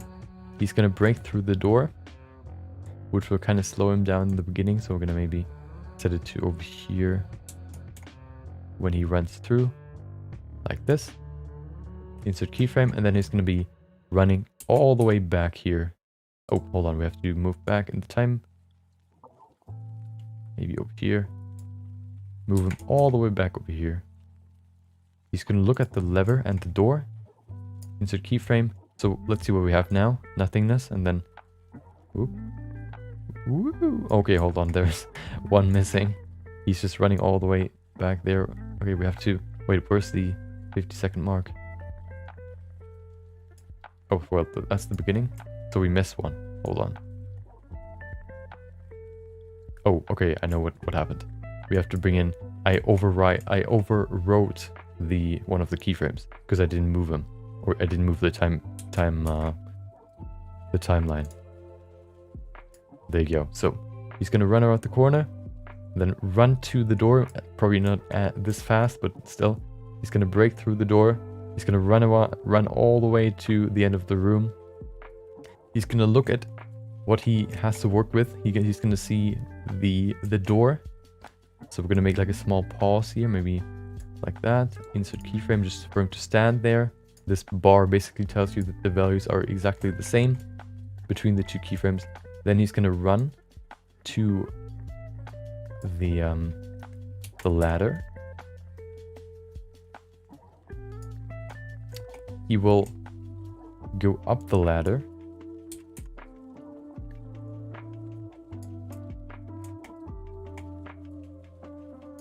Maybe bring him on the platform.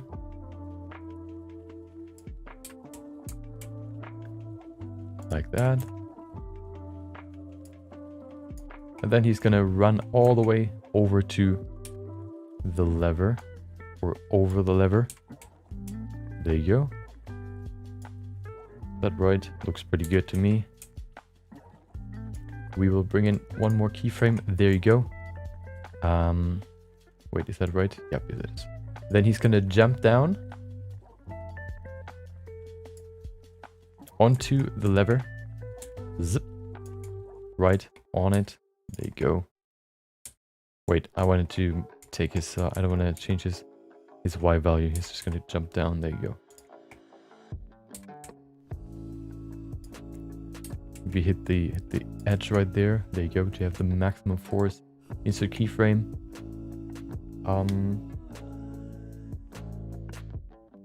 Actually, he's not gonna stop there, so we have to move it even further, all the way down here.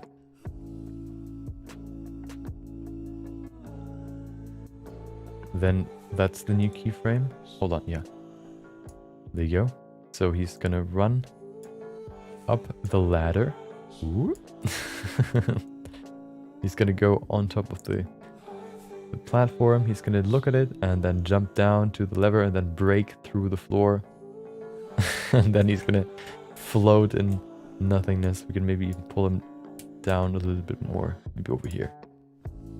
And then maybe, I don't know, there's some sort of bright light where he's gonna fly to over there somewhere.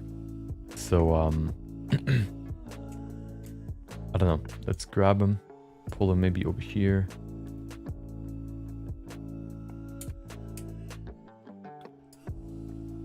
And then he's gonna reach for the light all the way back there. There you go. Okay, this is the scene. We have nothing first. Then, woo, he's gonna run, bust through the door, run all the way to the room. He sees, oh no, I have to pull the lever. The lever doesn't work. The door doesn't open. Maybe I have to go up to the platform. He goes up. He goes, prepares for the jump. He jumps down, busts through the floor. He's underneath the room in this galaxy world, just floating in midair. And then he's gonna float to the light. And there you go. That's basically the scene. We could probably bring in a like a representation for the light as well. So this is supposed to be like a camera scene where he's just gonna jump down from here. The camera will follow him like down, and then zip, the camera's gonna go through the floor, which will bring us to this scene of this galaxy. So we need a sphere for the light. There you go. Let's call it light. There you go. No, halt. Let's call it galaxy light. Okay. Move it back here. Okay.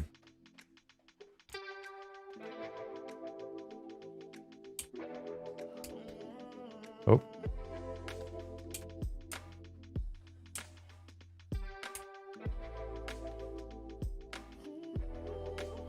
Okay. Perfect. Maybe pull it down a little bit more. There you go. Okay, perfect. Let's save the file, and now we have a pretty good block out for the animation. Of course, we still have to do the pacing now. Pacing includes kind of moving the keyframes so that I guess his movements, or like the distance he travels in the time where the keyframes are set to, makes sense. Let me rename all this stuff first, and then we can start with that. Environment. There you go. So we have the room, walls. We have the ladder. We also have the lever, and we have the platform.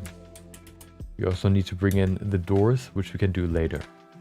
So let's do the pacing now. The pacing includes not only moving the keyframes that we already have, it also includes bringing in more keyframes to kind of, for example, right now we haven't really included him bracing for the jump. We only have him like sitting there and then jumping. So yeah, let's work on that now. Can we make like a marker? Can we bring that in here?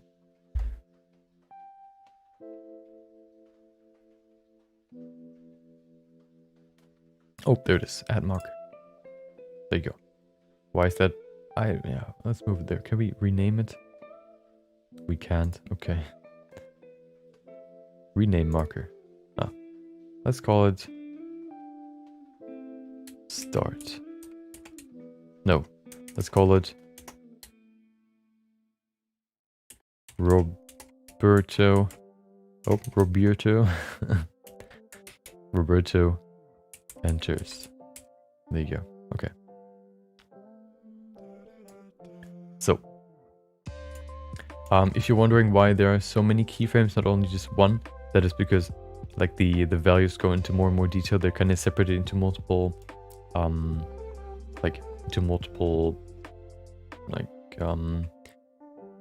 intersections. So if you go in here, down here, you can see we not only have the we do not only have a value or a keyframe for the X location, we also have a keyframe for the Y location and a Z location keyframe, which are both all three are included in the object transform keyframe, or in the object transform collection. So this is depicted by a keyframe, and then this object transform is in the Roberto Far Action collection, which shows that there's a keyframe in there somewhere, and then goes all the way up to summary. That's why there are so many dots, although there is only like a single movement that will be executed. Okay.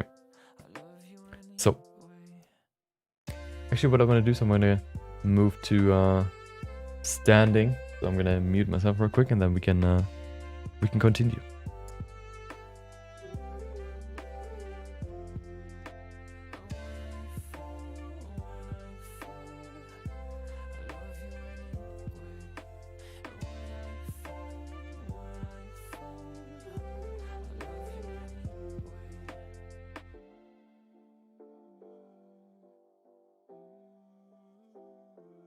There you go. Okay.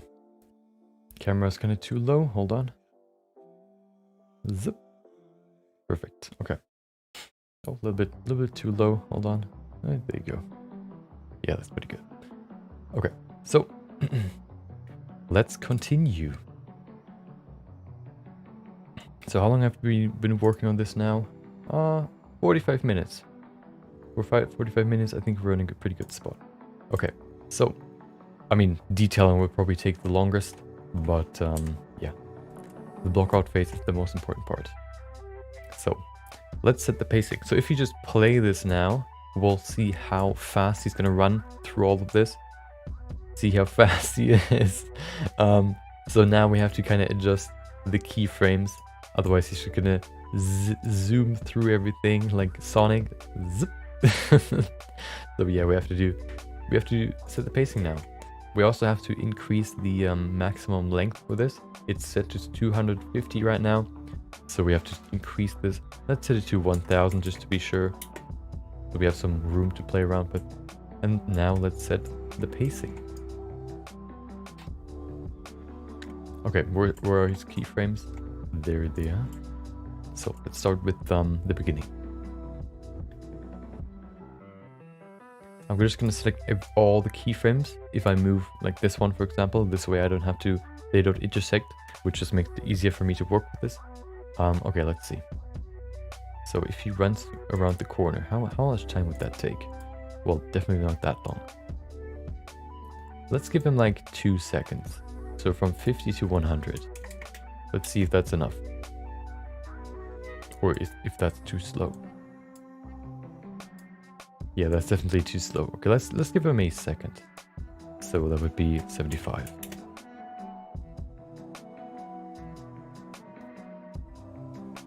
Is that too slow? Oh god, he's just beaming himself into oblivion. Okay. Yeah, that's still too slow. Let's set it to maybe 10 frames. Oh, we can also just not only type in a certain frame, but we can say +10. This way we go 10 frames further. There you go. I think that's a good value, I think. The second one just kind of is disturbing, so you don't really see a good pacing in there. So we're gonna move the second one now. So how long would that take now? So, okay, let's see. So if that one took like 10 seconds, this would probably be like 30 seconds. Let's say 30. There you go. Move it all the way back there. Let's see now. Oh, he actually is faster, so we kind of have to move it even further. Maybe 100. He's supposed to keep kind of the same speed. He's still faster, so let's give it maybe 110.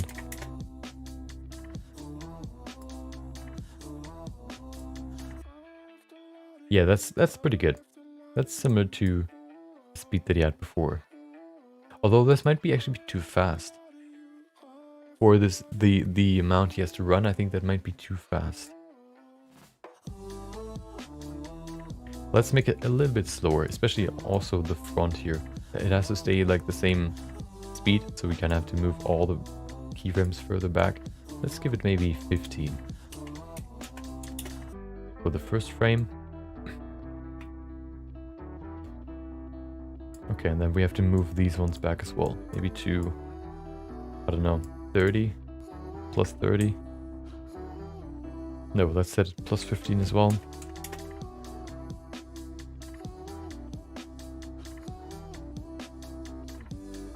That could work. Is it still too fast? Is it faster? It looks faster, doesn't it? Hold on.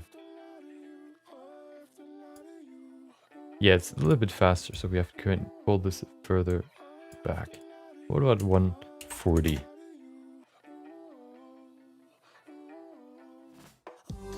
That looks pretty good in terms of speed. Is that faster? I don't really know. But we can actually see the speed. There's a second window for the timeline, which is called the graph editor. This shows you all the values that that change basically.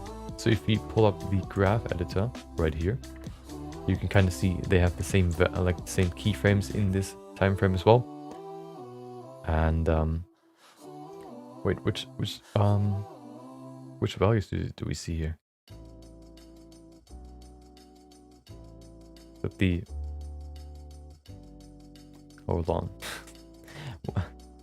Why is it just straight? It doesn't make sense. I'm confused. Wait, do we even see you? Oh, there it is. Okay, so that's what I wanted to see. So we can see now what actually happens with the value. So this what is it? The Y value goes from this all the way up here to this value. So what we kind of have to do, we have to, is there another, maybe there's like a speed setting or like a speed curve? Is this one the ghost curve? Nope.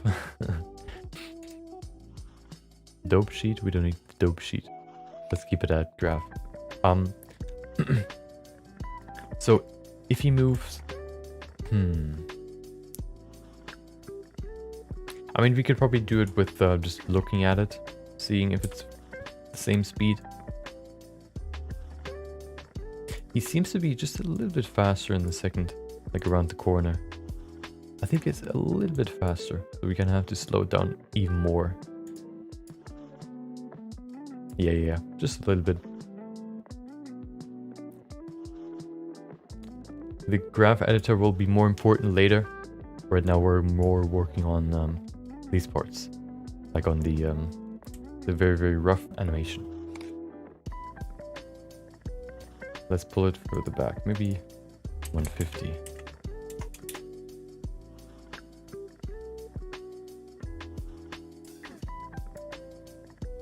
Oh yeah, that looks pretty good. I think that's the same speed that we had before. Looks pretty good.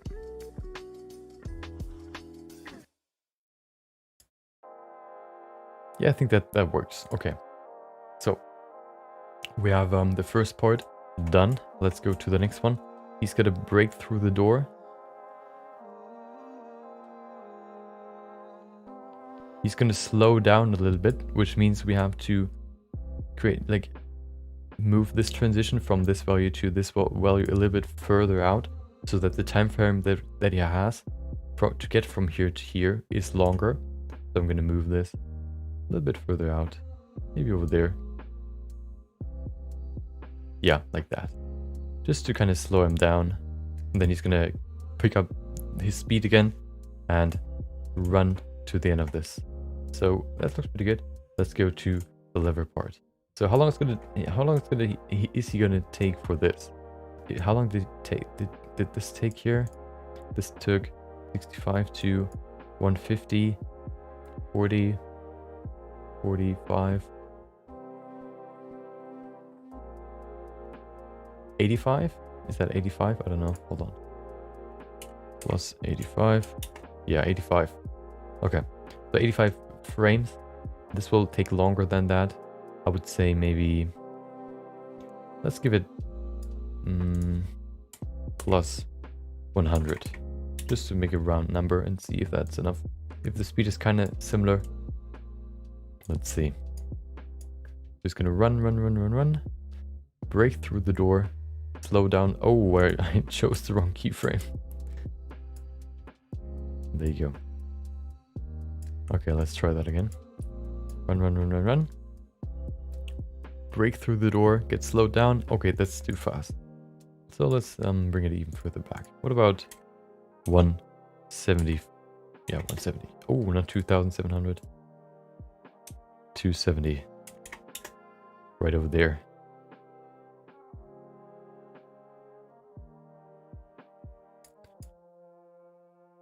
I think it's too fast still. So let's maybe bring it to 300.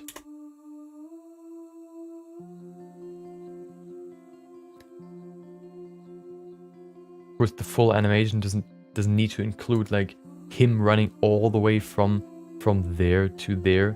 But if we make a fluid animation, we can then work with the camera and kind of create shots out of it, which we can also cut cut out part of him running to the end, which is, yeah, to make it less boring, I guess, or less slow.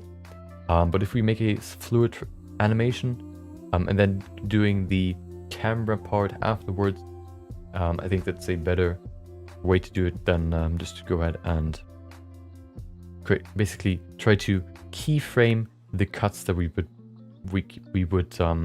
put in later. Okay, so he's running all the way back to the lever right there. There you go.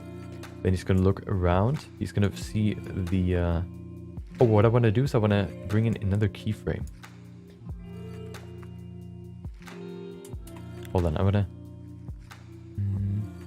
there's gonna be another keyframe over here. We're gonna set keyframe, but he's gonna move just a little bit over here, like there. Insert keyframe, move everything a little bit further back. This way he will have this moment where he kind of slows down and kind of sees, oh no, he has to open the door to exit. The pace is too strong or too quick, so we kind of have to pull it back. Maybe, I don't know, let's give it like 12 frames. Oh, there you go. Pull it back. Oh, there you go. And there you go. He now looks around. He looks around in the room, sees the what is it? The door. So he has this moment where he just stands still, which is like right there, which is of course too short. So we kind of have to make this longer. Maybe give it, I don't know, 1.5 seconds, which would be 25 plus 12, 30, 37 plus 37 seconds of him just looking around. And then we have to keyframe him. Oh, he slows down, he looks around, and then he tries to enter, or not. Right now we have it keyframed so that he immediately runs to the ladder. But what I want to bring in is of him trying to, or like struggling to move the lever, which means we're going to bring in a keyframe, which basically just is him trying to move the lever. So he has to get closer to it. So we need one more keyframe in the center right there. We're going to move him closer to the lever. But before we do that though, I'm going to create one right there. That just makes it easier to just move him over there. Like that. Insert keyframe, and then I can move the keyframe to the other side of this other keyframe. There you go. Now he's going to go closer to the lever, kind of work with it, and then proceed to take the ladder. So this one has to be a little bit further. Let's give him maybe 12 frames. Play around with the lever as well. Oh, copy and paste. So how long will he play around with the lever? Maybe 2 seconds. So which would be plus 50.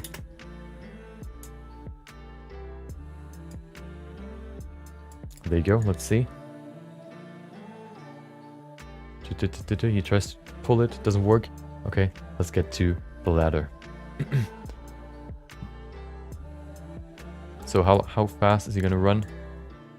That's way too quick. So let's give him, I don't know. Let's increase it by 30. Maybe that's too slow. We'll see.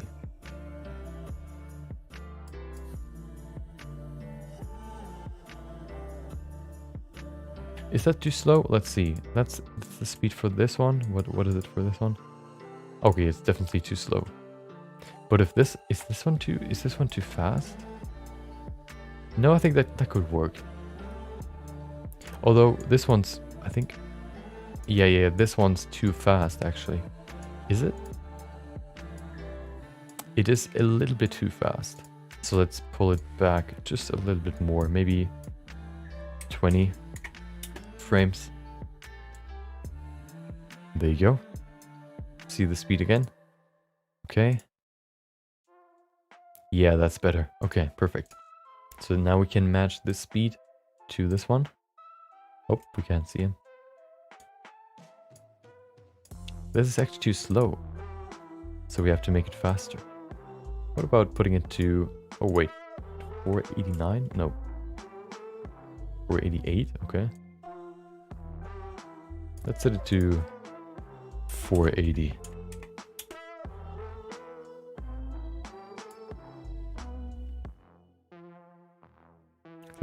That speed good enough? No, still too slow. Let's set it to 470. I don't really know how much this keyframe difference or frame difference changes speed. Oh, that's actually too fast. Let's set it to 475. There you go. Let's see it again. Yeah, I think that's okay. Okay, we're almost there with the pacing, and then we can go into adding more stuff into the scene. So stuff like the doors, for example. And then I think, yeah, what we're gonna do after we're done with the pacing, we'll start with the camera. Then we're gonna bring in the props, like the doors, and then we're gonna bring in lighting as well to kind of set the mood, basically create some lighting for the scene. And then maybe it's time for animations, for rough animations, of course, not like going from beginning to end. Okay, let's save it right there. Perfect. So let's see, what do we have here? Now he's gonna... Oh, hold on, is there like a stop? Oh no, he's gonna go up the ladder. How long is that gonna take? I think that's too fast. So let's change that. Maybe let's give him... How long would that take? Maybe like 4 seconds, which would be 200 frames. Oh, all the way back there. Zip. Is that too much? We'll see.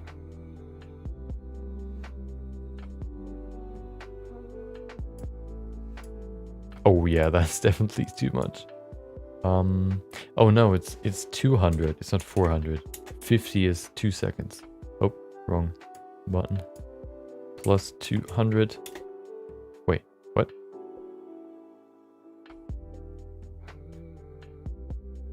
Okay, well, then I was right apparently. Plus, then let's say plus 50. 2 seconds might be too short. Wait, what? Plus 50? Oh, plus 100, not plus 200.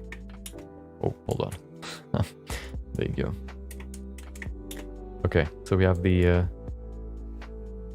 we have it right there. Perfect. We move it down again. Let's see. That might be a good pace for him to get up there. Might be a little bit too fast. Let's give it 50 more. That should be enough. Plus 50. There you go.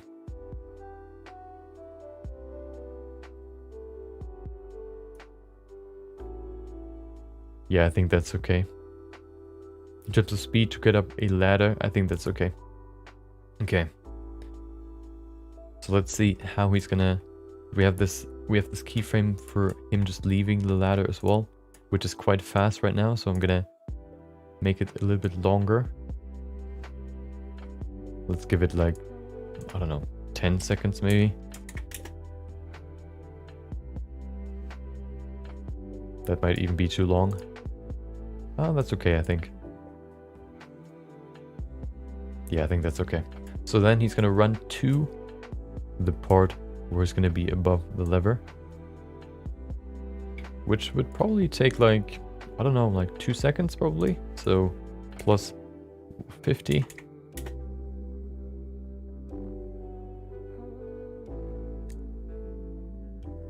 Up. And there you go. Then he's gonna wait there for a second because he has to brace himself, kind of prepare himself for the jump. So let's save this real quick, and then let's go ahead and yeah, let's set this. So what do we have here? We have him waiting. So we can just copy these keyframes to the next frame. There you go. We can then just move them further out. So how long would how long would he take? Like 2 seconds maybe? Yeah. Plus 50. There you go. That's his waiting time, just him preparing to jump. Okay, let's get ready and then woo. Let's adjust that real quick. Okay, what do we have here? We have him jumping down. How long would that take? Maybe like a second? That wouldn't take as long as him running there. So let's give him a second. Plus 25. Right there. Let's see if that's fast enough. Yeah, I think that's okay. I think that's okay.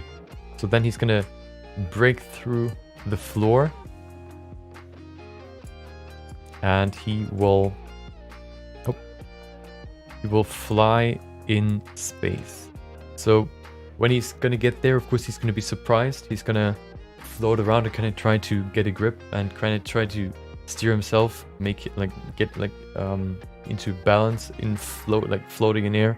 So which would mean that it takes a while for him to kind of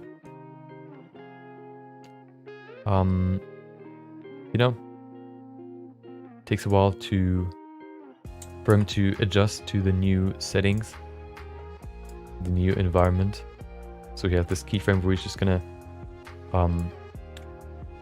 tries to brace himself or tries to adjust, which takes him a while. So let's give him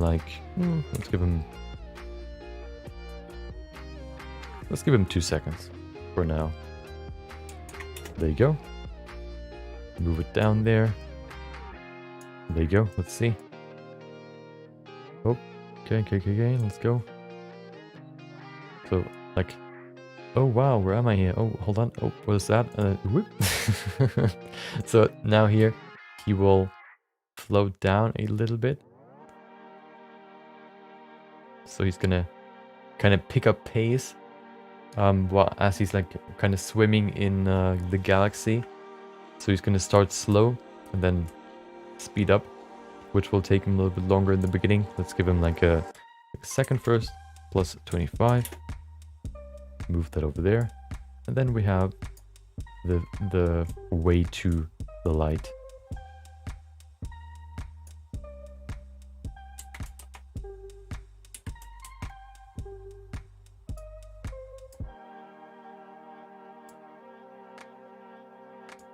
Okay, this could probably be a little bit lower. From over here. There you go. Keyframe, replace it, and then we have to set the speed for the rest. Let's give him, I don't know, plus 100. No, not 100. Maybe. We'll see. Let's make it a little bit faster. Maybe. Oh. Negative. Hold on. Where's my minus? There it is. Negative 25. Over there. Not 4 seconds, but more. 3. Yeah, I think that's okay. And then that's gonna be the end of the shot. So let's see what it looks like now. The pacing is done, at least the rough pacing. So let's see what it looks like now. He has his that's the beginning. So let's play it fully with all the keyframes, even the one where he isn't running around the corner yet. So we actually have to stop it right there. What is it? Which frame? 911. There you go. Cursed frame. Okay, let's start. So he's gonna run around the corner. Zip. He's gonna run all the way to the end of the corridor, bust through the door, run all the way to the end, looking back, seeing whatever is chasing him maybe. Then he's gonna look around. Oh no, there's this door I have to push. I'm gonna move the lever. It doesn't work. Oh no. He's gonna go to the door. Ladder. He's gonna climb up the ladder. Takes him a while. He's gonna go to the above the lever, and then he prepares, jumps down through the floor. He's gonna brace, or he kind of prepares himself, and then he floats all the way to the end, the light. Okay, perfect. So that's the very, very rough block out of the animation of him. I kind of want to adjust the end, I think. Hold on. I think the movement right now, or the pacing, is kind of off, just because. No, I think that's okay. We can still adjust it later. I think that's okay. Yeah, okay.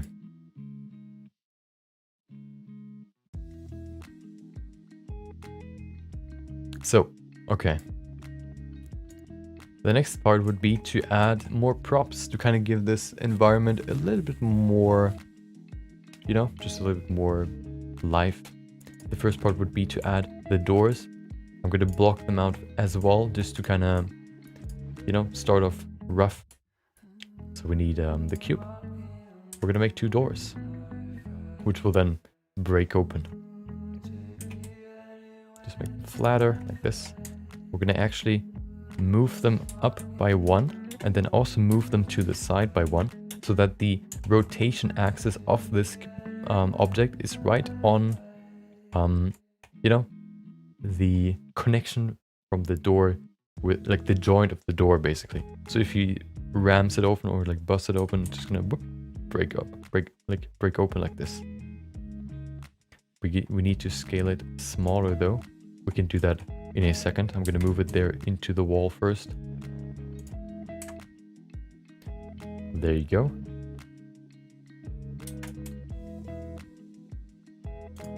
Okay, the wall, I mean the door of course is too wide. We can actually measure how wide the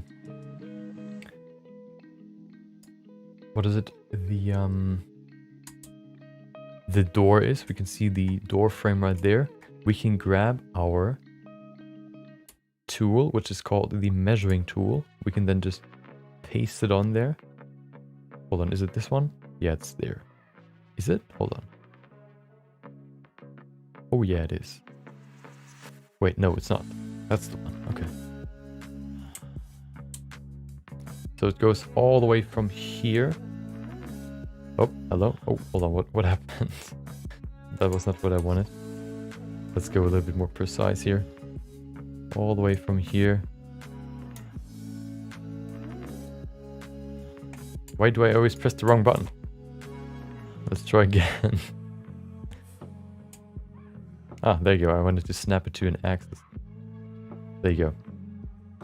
So that's 34.9 meters. You know what? I'm gonna set it to 35 just to be exact. So hold on. We're gonna make this cube 35 meters wide. That's the y-axis. Wait, 35 meters? That doesn't make any sense. 3.5? No, that doesn't make sense either. Wait, what did I measure? Let's try again.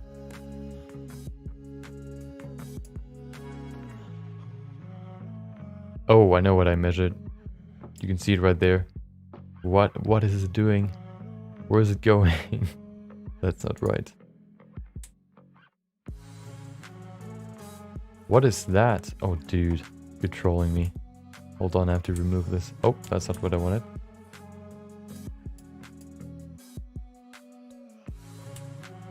Okay, let's try again. What if I enable snapping? That should work. Face, project, there you go. Does that work?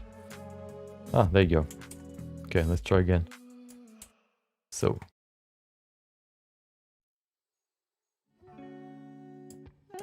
1.6 meters.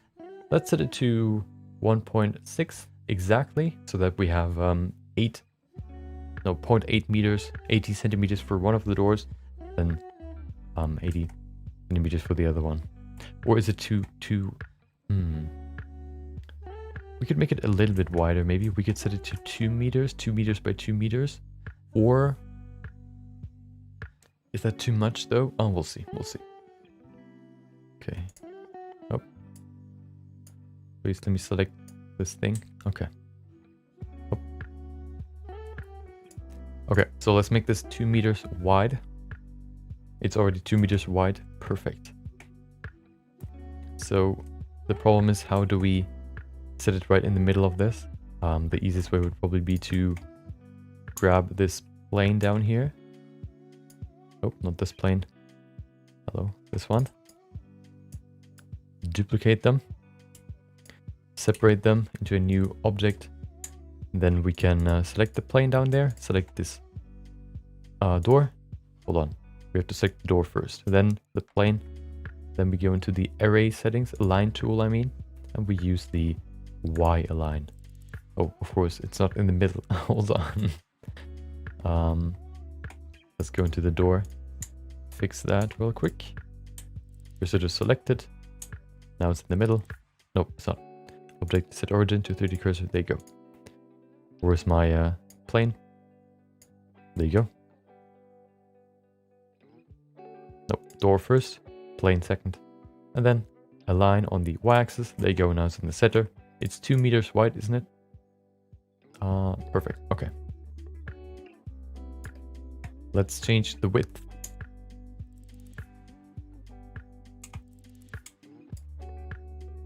Grab the 2 faces and scale them outwards until they have the right width. There you go. Okay. Oh, it's a little bit. Let's make it very precise here. There you go. Okay. Perfect. So that's a good width, I think. Yeah, that's looking pretty good. So let's go ahead and change the width of this door. We set it to y.5, so it's half as wide, so a meter. We're gonna move the anchor point to the vertice over here. There you go. Now it can rotate out and kind of like crash into the wall. Okay.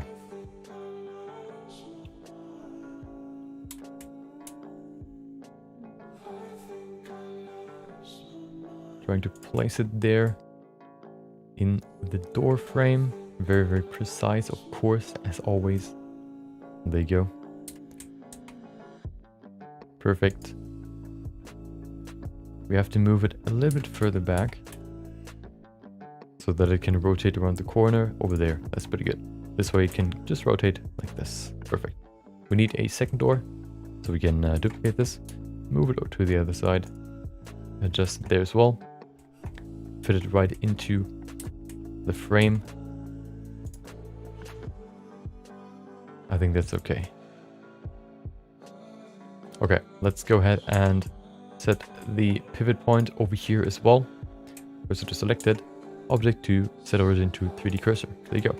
Now if we rotate these 2 doors, we can see they both open like that. Perfect. So, okay, perfect. We don't need the plane down here anymore. Let's remove it and save it. I'm going to drink something real quick and then we can continue.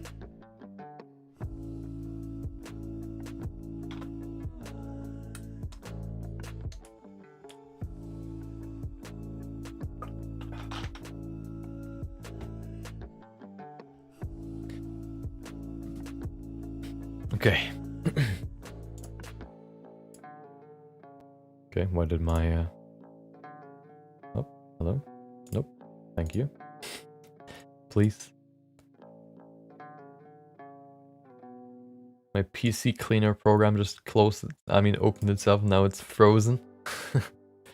Really tried to be, try to get some attention. Okay. So. We need one more door actually for over there. So we're just gonna duplicate one of them. Let's use this one. And move it over here.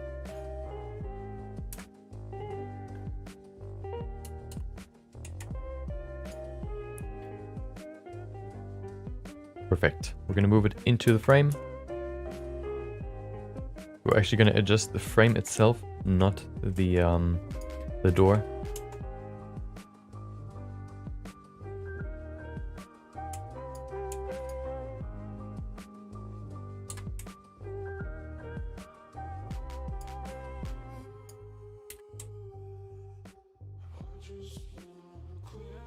There you go. And that's the door. The door is too close to the edge right here in the front, so I'm just going to move it a little bit further back so we have kind of like a, it's actually in the frame, not part of the wall, or it doesn't appear as part of the wall, like that. Okay, perfect. So we have 3 doors, so let's call them doors. So we have door 1, we have door 2. And we have door 3.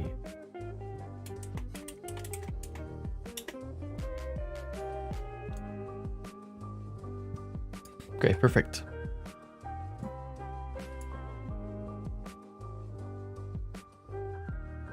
So I think it's time to animate the doors, and then we can animate the camera. So let's see, when is he going to bust through the door? He's going to bust through the door right there. Okay. So we're going to go in here. We're going to animate the Z rotation. So we only have to insert a keyframe, a single keyframe to the Z rotation. There you go. Now we can see only the Z rotation has a keyframe in this timeline.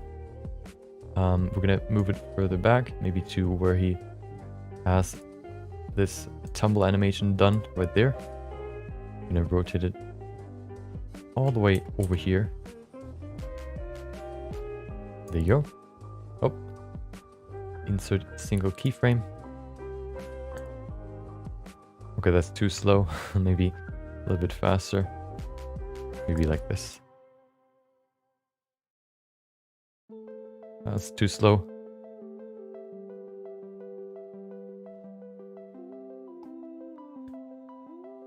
Yep, that's pretty good. And then it's gonna crash into the wall and then gonna bounce back a little bit. So let's give it like a bit of a rotation back, like this.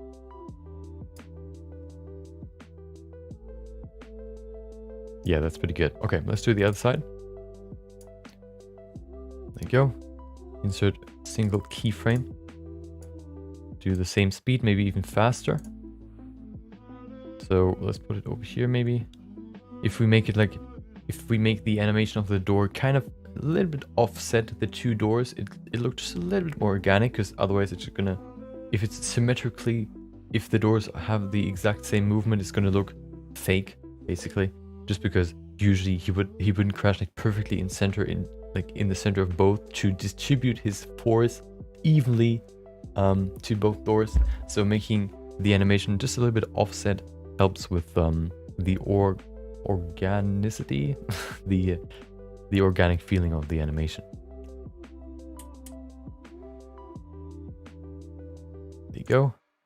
Insert single keyframe. Okay, and then we need another longer movement. This one, because it's faster, has more force, which probably means it bounces like further out than the other one. Maybe like this. There you go. Insert single keyframe.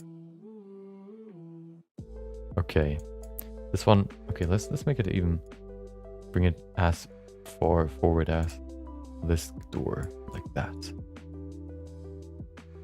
Okay, of course it's very, very stiff right now, the movement, but it's of course still a block out.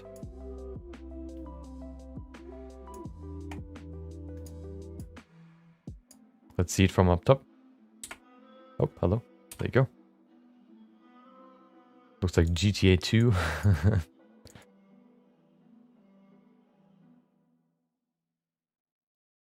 Okay, so what you so of course the law of, what is it, force transportation, the speed of him would translate to the doors. So right now the doors are actually too fast. The doors cannot open faster than he would ram into them, because where would the energy come from? So we actually have to animate them a little bit slower in the opening, in the opening.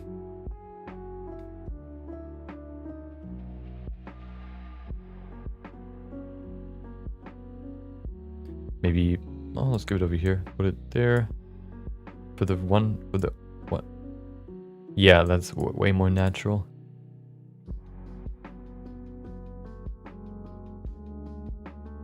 Okay, let's do the other one as well. This one maybe takes a little bit longer, maybe there.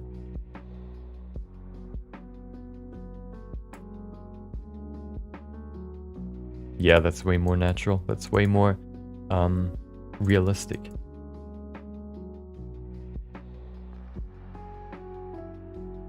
Okay, yeah. So we have these two doors. The lever won't move except for when he breaks through it. So let's create that real quick. Let's make an animation for that. Okay. So the good part is, even if we want to make like a whole different lever, we can just create one, and then we can put it exactly on in the same position as this one, and then we can just hide this one, like the one that we have in the scene right now, and parent the new one to this one, which still has the animation, so we don't have to animate the new one again. We can just transfer the movement by parenting the new lever to the current one. If we couldn't use this one, if you, I don't know, if you want to move or change the geometry in a way where it would just be way more complex to just kind of change this,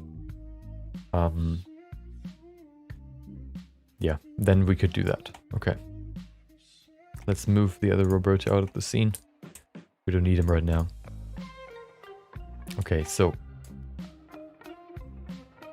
first of all, we have a lever. When is he gonna jump through the lever? He's gonna run.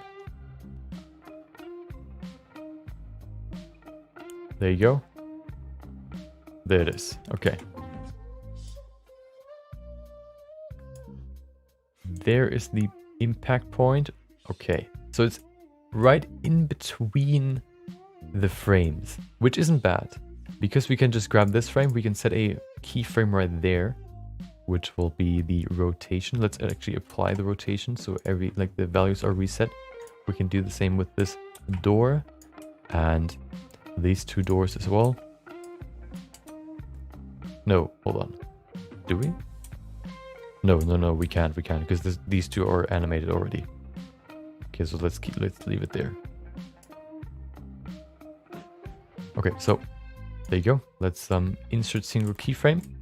Then we go to the next frame, and we have to rotate it so that the feet are on top of the lever. So rotate it on the y-axis all the way to down there, roughly. So set another. Oh no. When is he gonna break through the keyframe? I mean, through the lever, roughly over there. You know what? I'm gonna move the lever a little bit further back.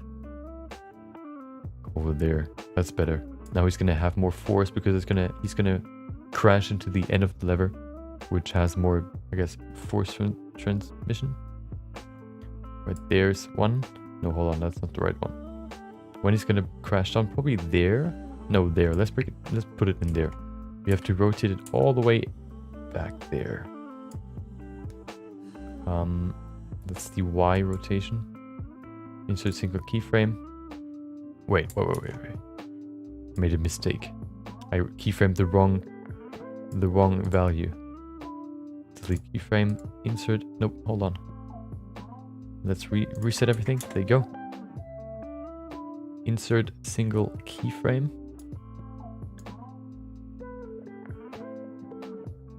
There, he's gonna break through. So it has to be all the way down here. Maybe all the way down there. Insert single keyframe. And there you go. And that's the lever.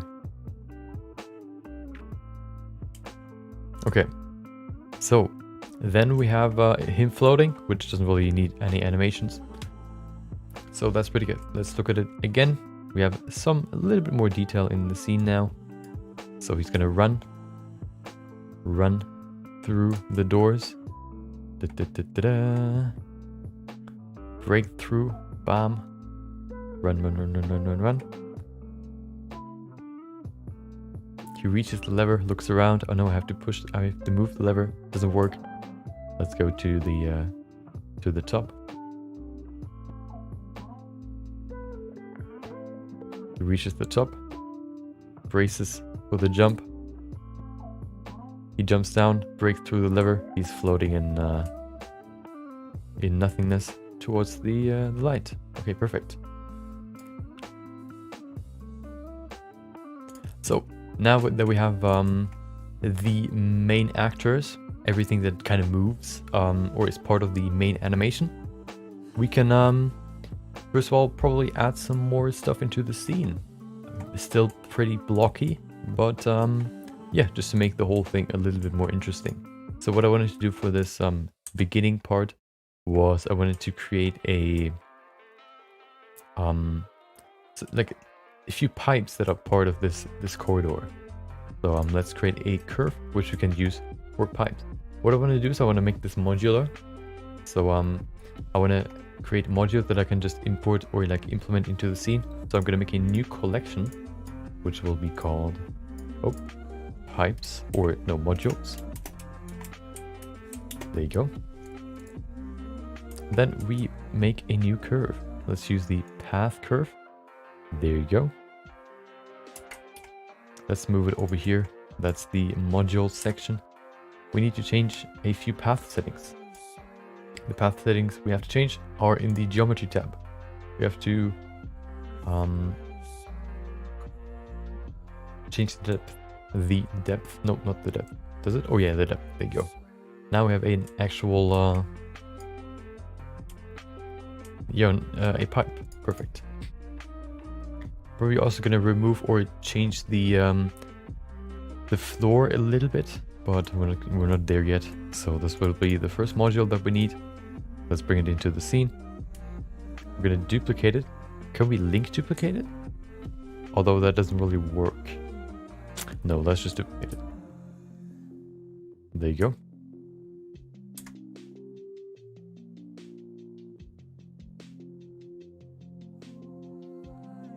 So first of all, let's create some pipes here.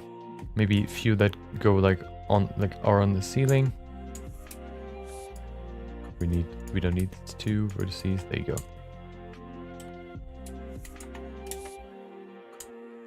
Which direction do they go? I don't see a direction. Oh, there it is. In this direction. Okay, perfect.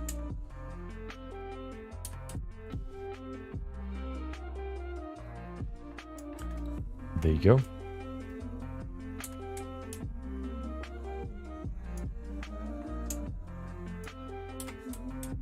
Move it closer to there. We can then use this. We need another, I want to make like a 90-degree angle right there.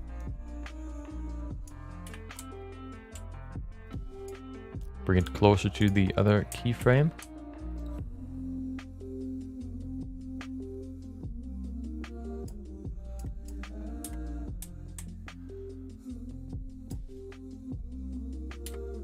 There you go. This looks quite good.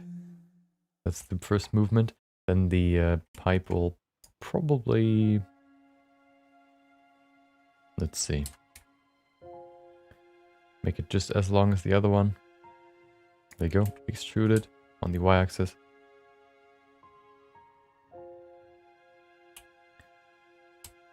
And just create some nice pipes.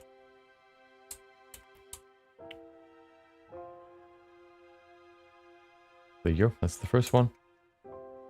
Maybe we can make a few different pipes. We could actually use these as modules rather than just this straight pipe. So I'm gonna... Do you know what? I'm gonna move it over here, back here. There you go. We'll set this... Oh, this is the first pipe. Let's call it pipe 1. This one we actually can't keep. Let's call it... No, this one will be pipe 1. This will be pipe 2. This one will be pipe 1. Not pipe. Pipe. There you go. Then what's the next step?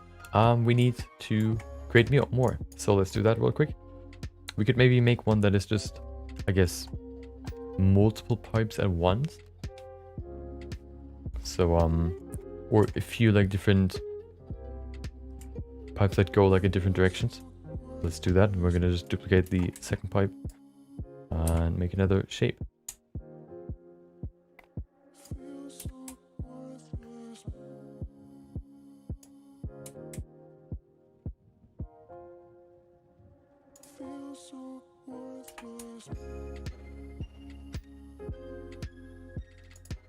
There you go.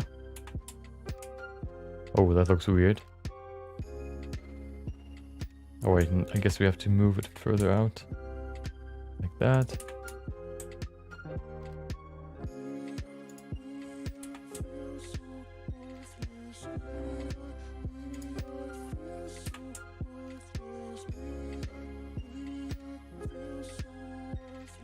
There you go. Maybe a few more. Let's duplicate this one over here. Okay, let's see. So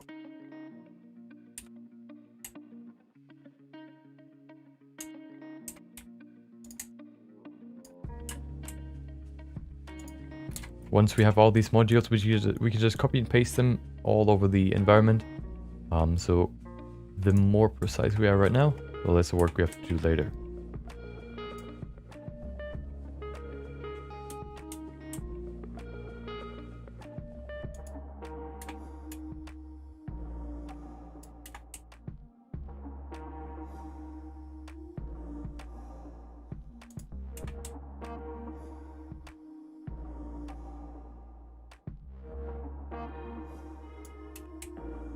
There you go.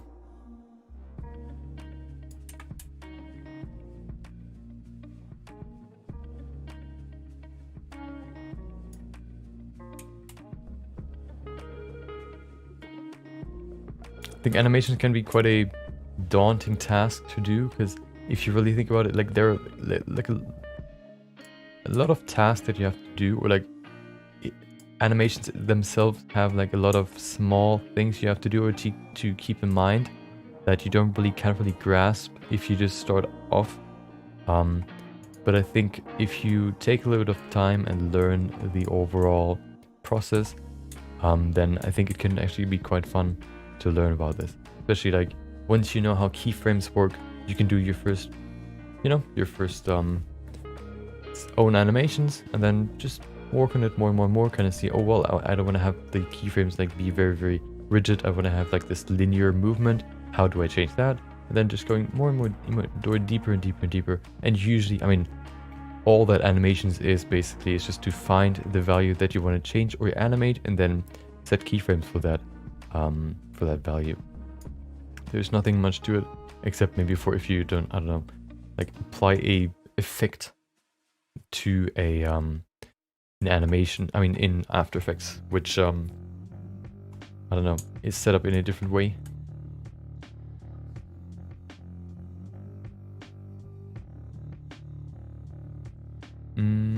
Okay, let's remove these ones.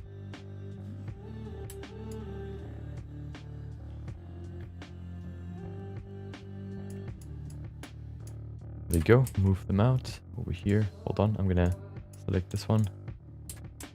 No, that doesn't work. Hold on. I'm gonna make just a new one. There you go.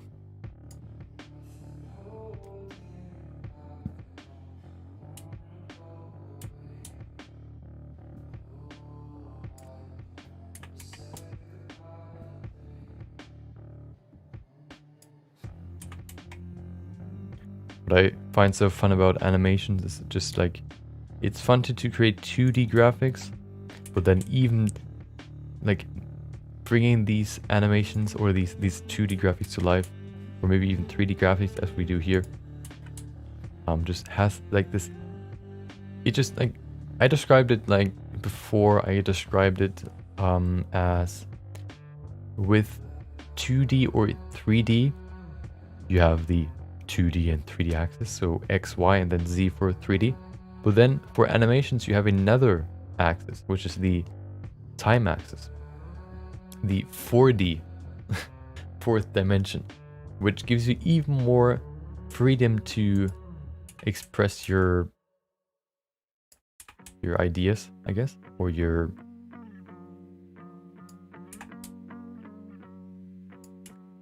just your ideas. Which I think is even, I mean, it of course takes longer to really get started or to really create something, but I think it also is more rewarding once you finish it, because it is like, not only it looks good, but it also moves well, which I think just adds just a little bit more to the overall the look or the feeling. Just adds more value to it.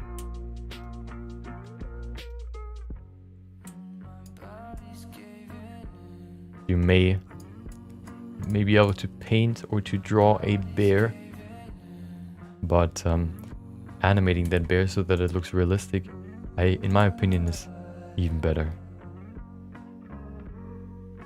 Okay, so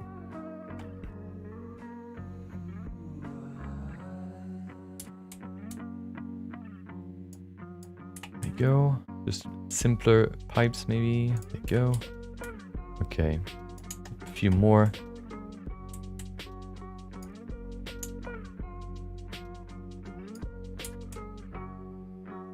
Once we have these pipe modules done, we can just put them in the scene, and if we do any changes to them,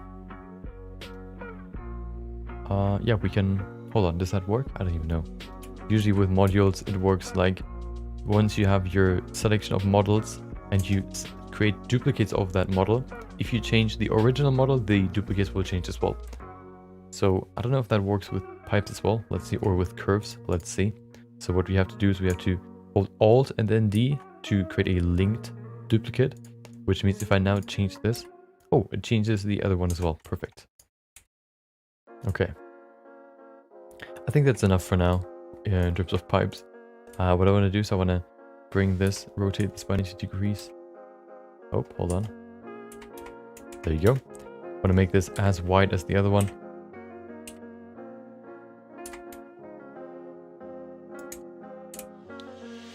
There you go. So we have a straight pipe and we have these weird formations which we can now put in the scene.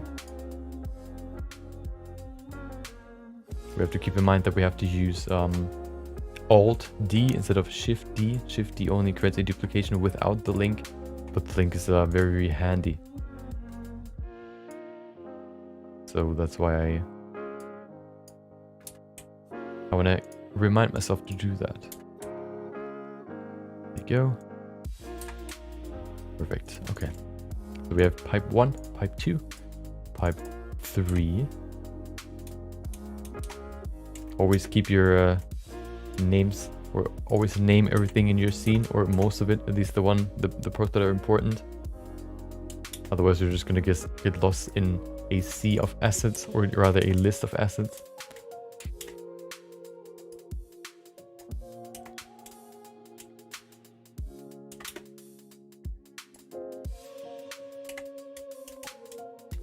There you go. Okay.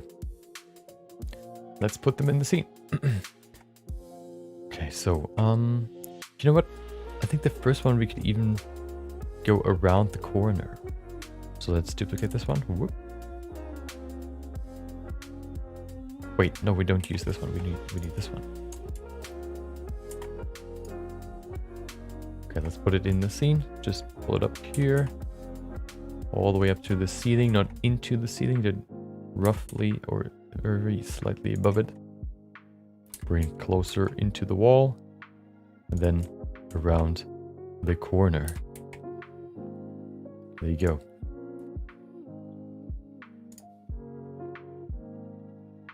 Let's put in a few more. What do we have here?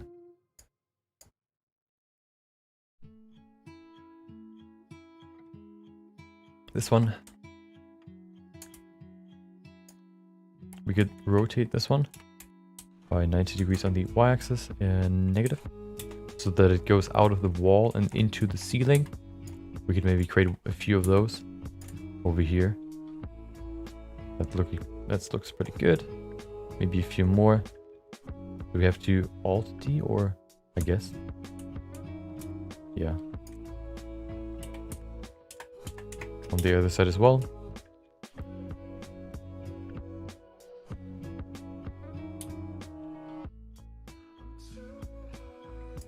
There you go.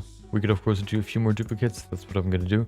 Alt D, move it over here, and then Alt D one more, move it all the way back here, and do like vary their look a little bit. Maybe this one can be pulled out a little bit more, and also pulled higher. And this one will be very close to the wall, but very deep. There you go. Then the other side, we do the same with this one.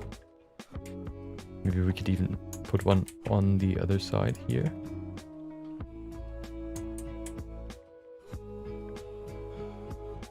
We could also use them to go from the ground or from the wall to the ground. That's what I'm going to do with probably this one. Rotate it on the x-axis by 180. No. What is it? 90? Negative? There you go.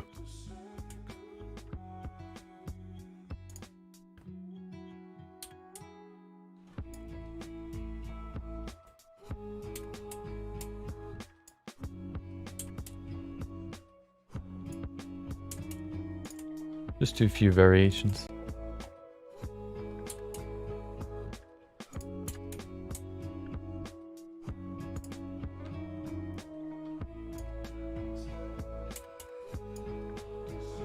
There you go. Let's actually duplicate this one as well. I like this floor to wall thingy.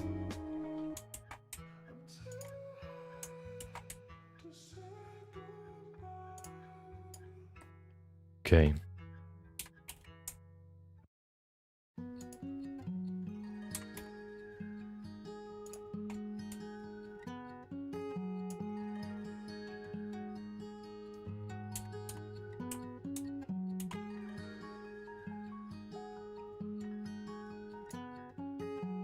Okay, let's use the other variations as well to fill the rest.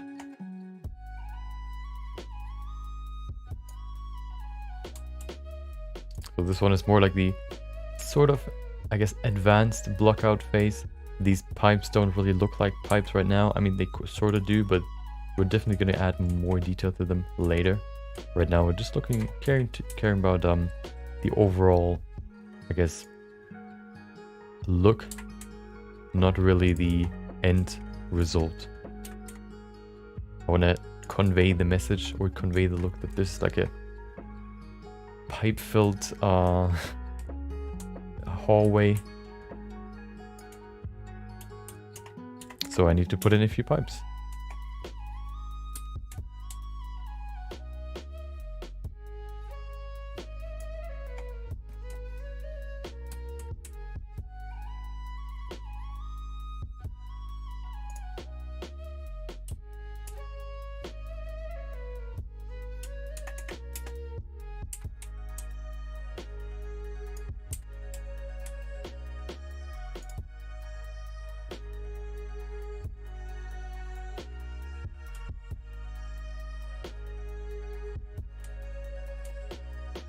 Okay. We have a few more variations here. I want to use all of them, just so I didn't waste my time making them. Okay, so how could we use this one? 90 degrees. There you go.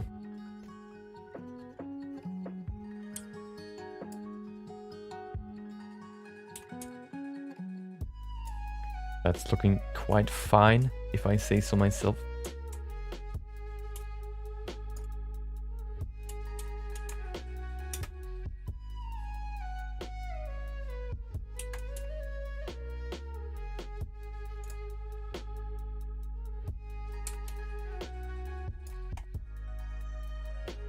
Okay.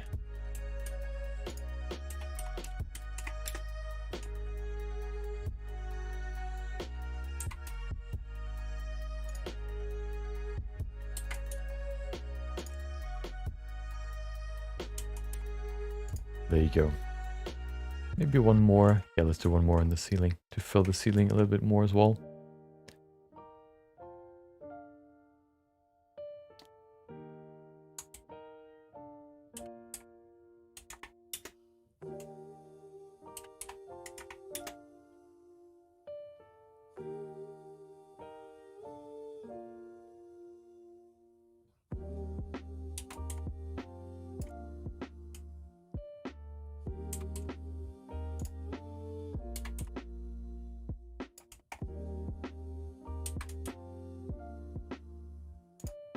Okay, we're getting there, we're getting there. If we look through the corridor right now, we can see all these pipes.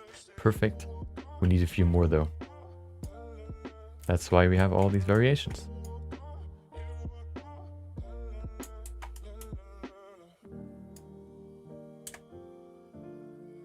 With this process is a little bit tedious, just placing all these pipes. But I mean, better than not working in 3D. There you go. You know, it's just the means to an end. Sometimes you just have to do what you have to do.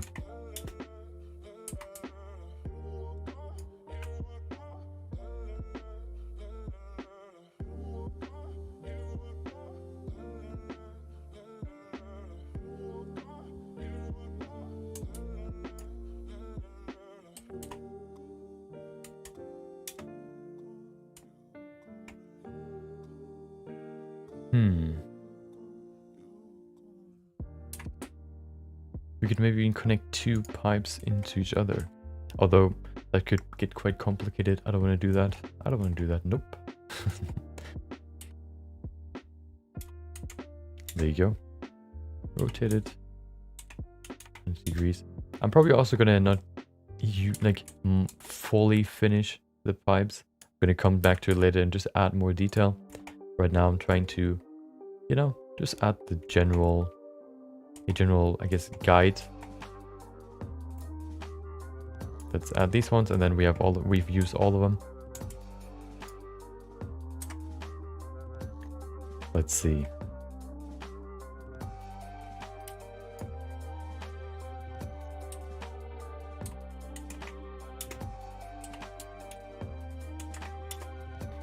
I'm actually going to adjust this one in terms of the shape of the pipes. We have to go into edit mode. Oh, no edit mode. Okay.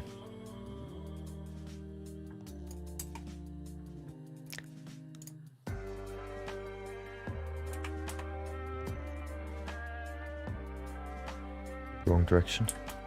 There you go. Oh, hello. What happened? Oh, I hit the I hit the handle. Oh, I hit the handle again. There you go. Press H instead of G. There you go. One more. Other side as well.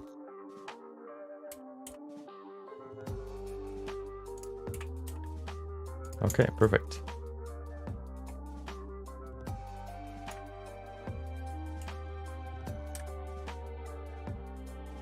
There's quite a big room, or like free space on this side, so we're gonna fix that right now. 90 degrees. There you go. Rotate it by 180 degrees.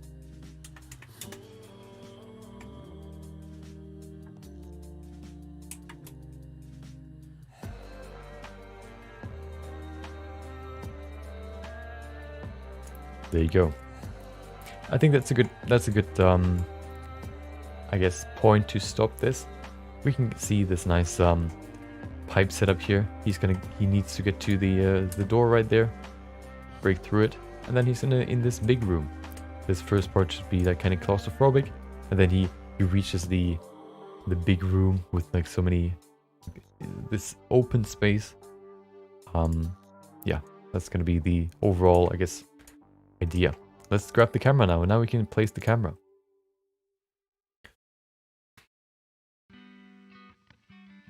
So let's start with the focus point. So where's the beginning of him moving? There it is.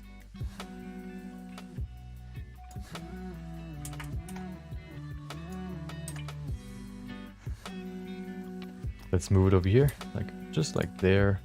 We then have to change the camera. We have to bring the camera over there as well. We can see the camera in the down there. Not down. I can point there, down there. I'm gonna move this, make this a little bit smaller here so we can see more of the camera view. There you go. The camera's supposed to be somewhere on the ground here. It's a little bit too close to the ground to my taste. You know, sometimes it works to use the, what is it? Damped track, but I think what I'm gonna use for this scene is the, what is the other one? Locked track? No, track 2. This one's more rigid. This might work better for this scene. Okay. Perfect. This way we cannot rotate the camera in any way. Okay, let's place the camera in the scene. maybe... Oh, we have to also change the focal length. Otherwise, we're not going to see anything. Let's set it maybe to 30. That might be a good... Yeah, that's good. We can see a lot of the environment. Perfect. Okay, so that's Roberto entering the scene. Wait, where is it? There it is. Wait. Ah, there he is. Okay, so we have to kind of gauge when he runs around the corner. Right there. No, we actually have to just animate from here. So we're gonna grab the... What is it? The empty. We will insert keyframes for this location. And then we will insert insert keyframes for when he reaches the end.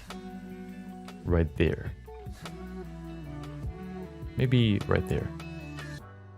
Insert keyframes. There you go. So that's gonna be the first... Oh, I have to move it, of course. Hold on. There you go. That's the first part. Let's see. Woo! Perfect. He's running through the hallway.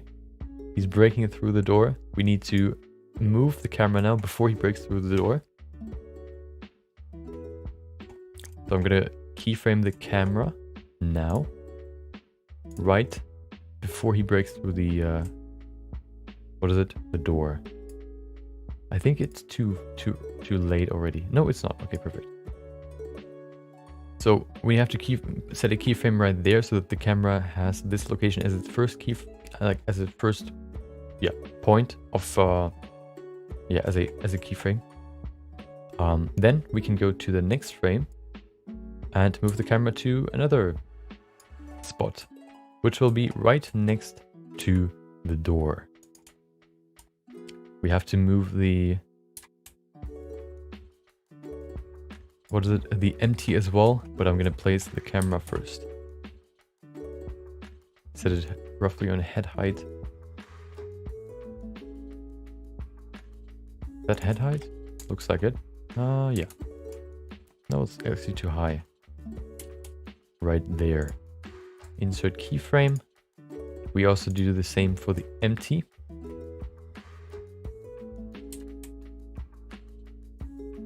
Right there.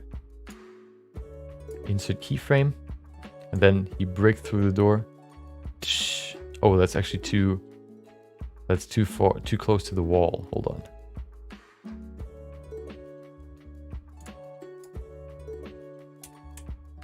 Maybe over here. Remember to keyframe this. Oh. There you go. Actually, I want to move the camera closer to the ground. Like there. Yeah, that's better. Oh, hold on. I have to do the same. I have to do it when I'm on the keyframe to change it. There you go. So he runs all the way back and then... We can probably make these angles a little bit more dramatic, but that's going to be how we're going to set them up right now. This, of course, are only the rough shots. So we're going to move them again on this keyframe. So we're going to set a keyframe right there. We're going to go to the next frame and place the camera somewhere else. I wanted to place it right where he can see, where the camera can see not only the lever, but also the door and Roberto as well. Or should we make like a close-up shot of him running? That could be cool as well. Let's do that. Kind of filming the camera over his shoulder. That could be cool, yeah.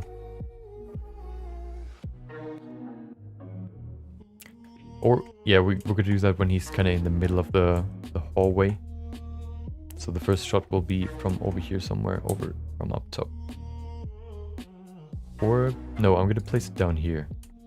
Somewhere close to him, so he's going to run past the camera.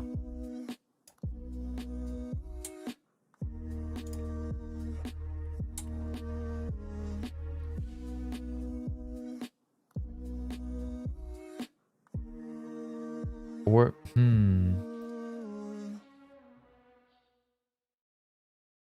no, I'm gonna move it up here. I'm gonna move it up here.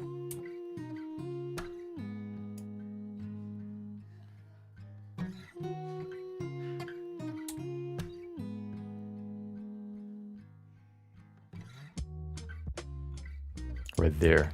Insert keyframe. Let's move the empty.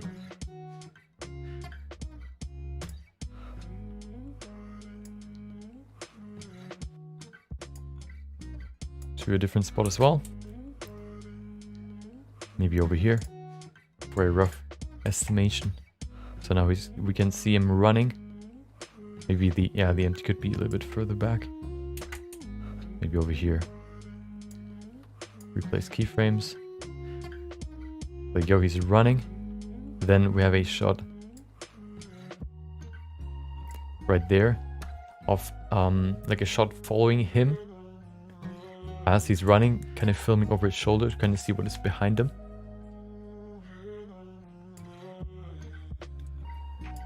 There you go. New keyframe. Actually, I'm going to move both objects at the same time.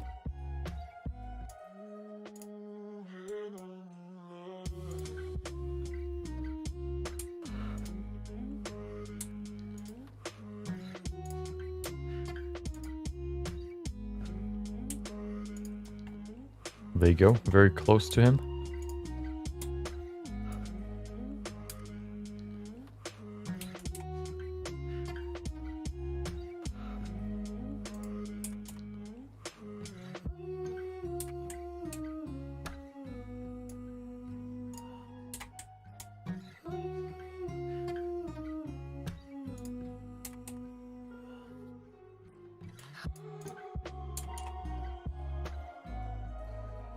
Okay, set the keyframe right there for this and this as well. And then we need to follow him for a certain amount of time. So maybe, how long? Maybe like a second or so, maybe 2. So that would be plus 50. We have to move them again.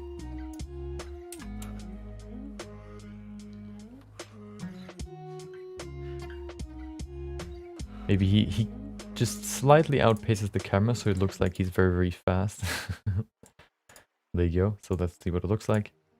He's running, he's running, he's running. Okay. Then he reaches the end, the lever, which will be right here. The camera has to be placed somewhere else, especially where I wanted to have it, or where I want to have it is right in this corner. So the camera can see everything. Not only him, but also the rest of the, like the end of the hallway. Not hallway, but room.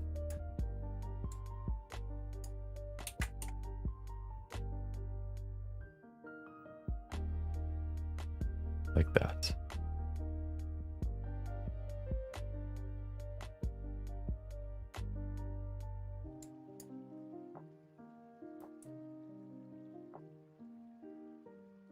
So this is of course quite long, him just running there, but I'm gonna leave it in there.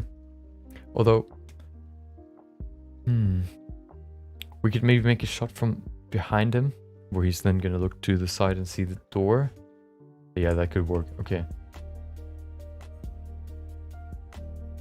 So right there, when he gets slower, when is that? Right there. We grab the camera, make a new shot.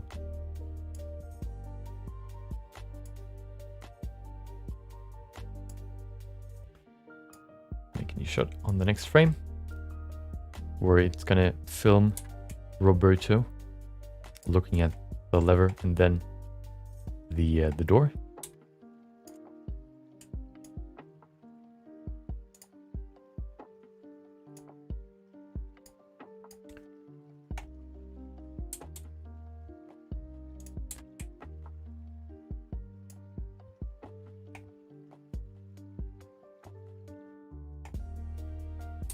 This one will be a more intense camera movement.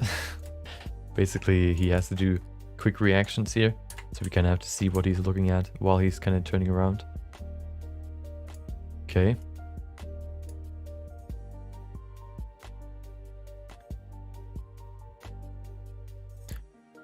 Let's see. So how could we make this? So what I had in mind was maybe like maybe him reaching the end and then he looks in this direction, so the camera looks in this direction as well. Then maybe it switches to in front of him. And then we see... Or no, I'm going to place the camera behind the ladder so we can see him and the ladder, and he will look to the ladder and run to the ladder.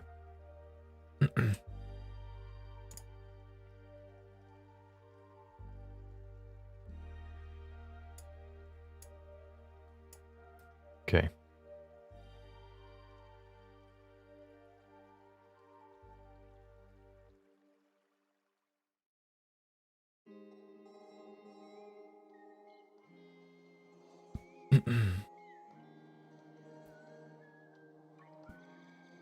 So in this moment where he pauses, we can move the camera.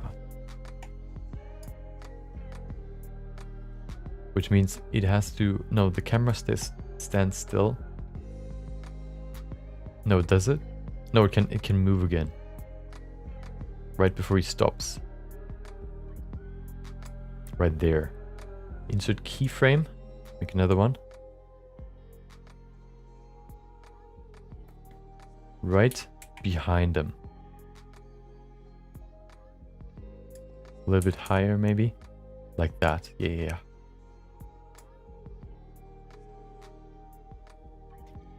Then it pauses for a second. Maybe like that. We set a keyframe. Then he turns around, or the camera turns around, meaning we have to move this again to the side. Maybe give it, I don't know, 10 seconds, 10 frames.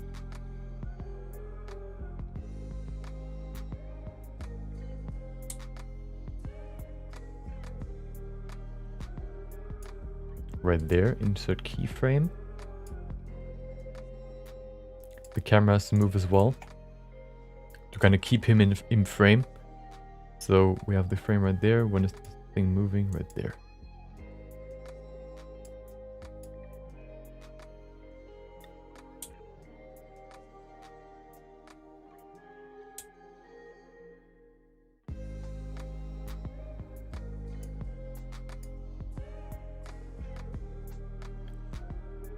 Or no, I'm gonna show his face. I'm gonna show the other side of him.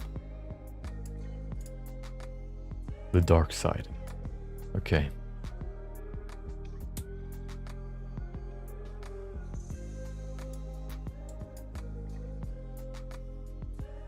There you go. Let's give it maybe a second, if even. Yeah, let's give it 25.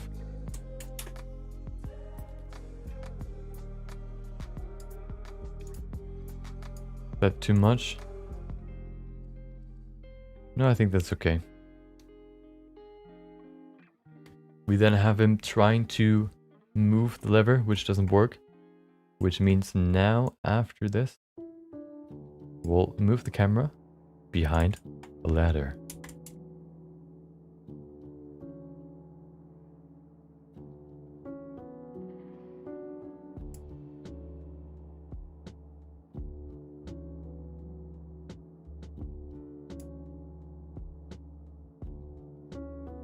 Okay, perfect. Let's save it. There you go.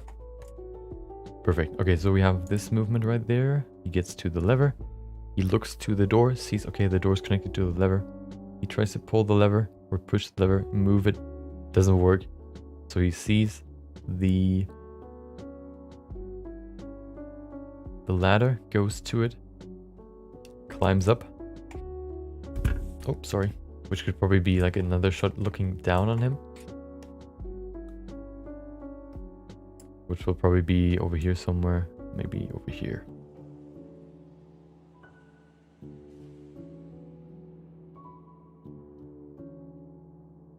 Camera has to move right there. The empty has to move there as well. Let's move the camera first. All over him. Move the empty. Hello. There you go.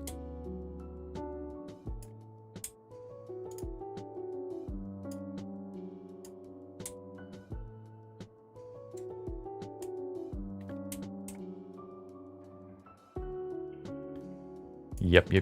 That's pretty good.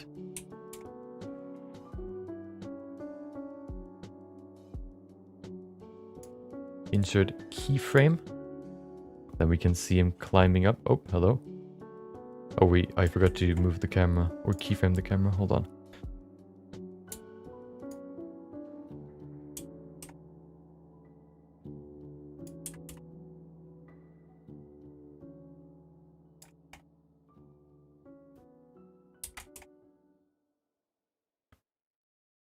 Okay, perfect.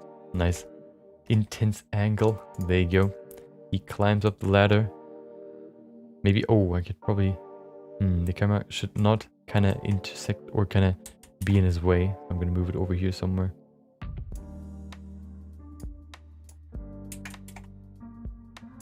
There you go. Yeah, that's probably okay. He then gets to the top. Let's make a shot where he kind of, you know, where the camera sees him reaching the top. Right there. Which would be maybe over here. We're almost done with the camera movement. Then we have the basic animation basically done. And then we can create some lighting.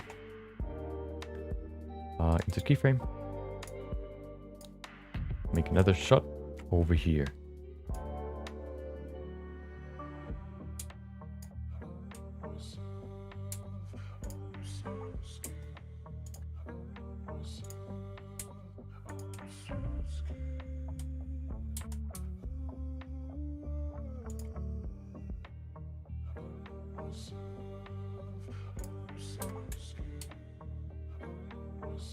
There you go. Let's grab the camera. Oh, the camera's kind of rotated onto the side, I think. There you go. Insert keyframes. Insert keyframes. We can see him go up. Maybe over here we can switch back to a different... to a different shot. Let's do it right there. Do the same over here. Perfect. Switch the camera. Let's see, how can we place the camera now? Maybe, what about over here? No.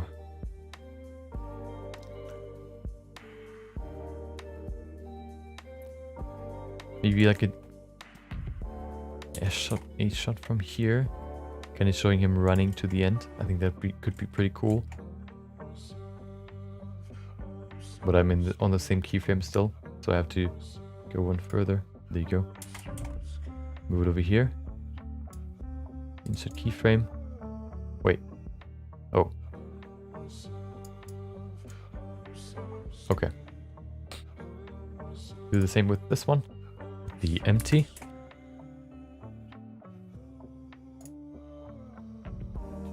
Insert keyframe. There's a little bit of downtime where you just don't see anything. That's just what we can cut out. That's just part of making a fluid animation. There you go. He runs. He's at the end. Let's make a close-up shot of him kind of, I guess, preparing. Which would be... Hold on. Where's the end? There you go. That's where he jumps. Okay. Over here. Right there. Oh. There you go. We move him close to his face. The empty in the camera. Perfectly on his face. There you go. Maybe a little bit lower so we can see a little bit of his neck as well. So we don't have so much free space above him.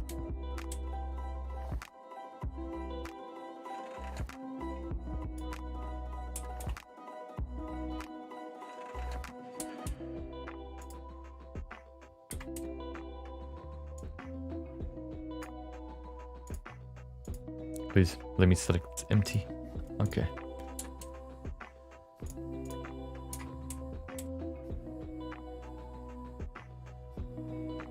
We probably have to change the focal length for this shot, but that's what we're going to do later. Otherwise his face will be very, very distorted. Okay, so he's gonna... Oh, hold on, did I... Oh my god.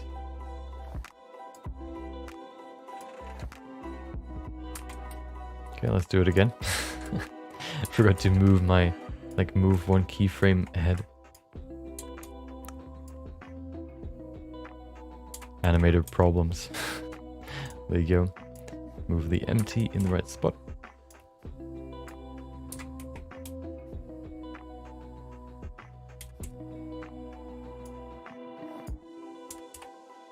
Perfect. Let's keep it, put it closer to his face.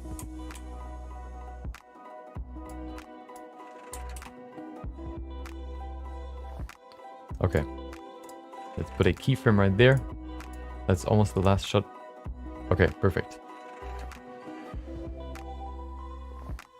So he's gonna brace with a jump. Then he jumps, which means what could it look like? So it's definitely gonna follow him through the ground. So I guess throughout the whole fall, maybe from going from here.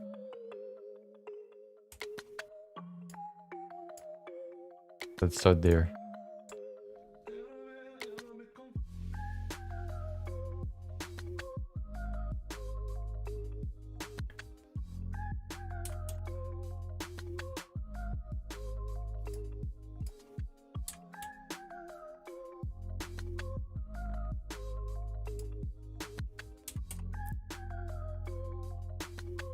Keeping the camera on the same height, like that. Making a keyframe right there, and then we have to animate it, make it like a, you know, a moving camera. Oh, dude, I always forget to move the empty as well. There you go. Okay, now we have to animate it so that he falls through the ground.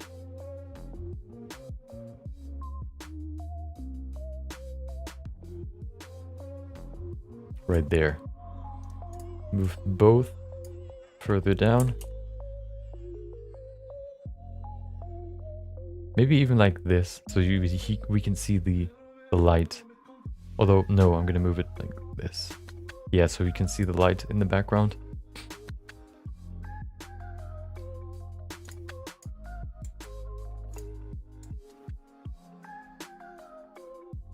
Bam.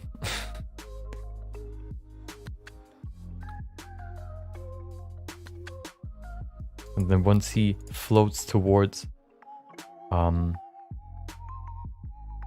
you know, this ball, we're going to switch to a side view. And that's going to be the whole shot. Maybe we should make like one more shot where he's like over here. Let's do that. So we're going to make another shot from over here. We're going to do a quick movement, another keyframe right there. Move the empty close to his face. Move the camera to the front so we can see his face.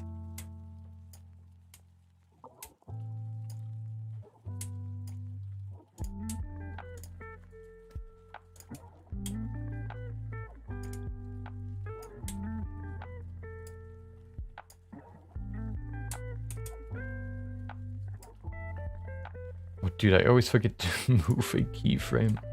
Okay, let's do that again. We're almost done. We can almost go to the lighting part, which will be a little bit more interesting, not as tedious. We can actually bring some life into the scene.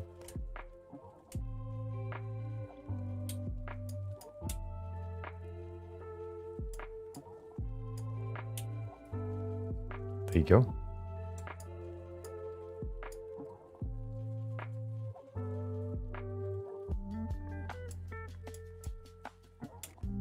Maybe give it a second. Make it a second animation. There you go. Move it down. Wait.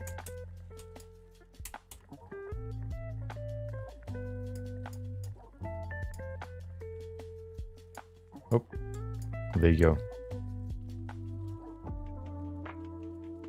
And then the next shot will be him moving towards the light.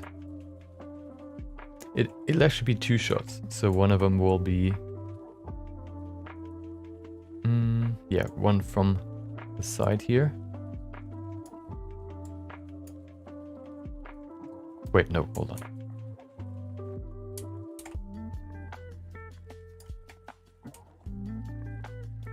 Right there.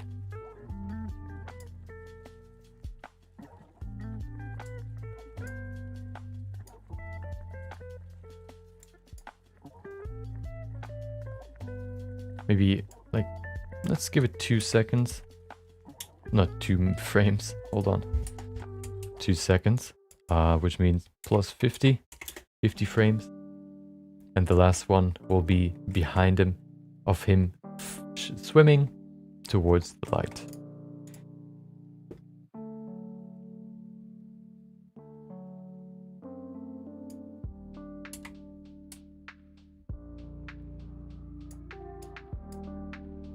Insert keyframes. There you go. We have a few more, which will be... No, we have now the movement behind him. So we're gonna go 1 frame ahead and place the camera behind him. Right there. A little bit closer maybe. We also have to move the empty.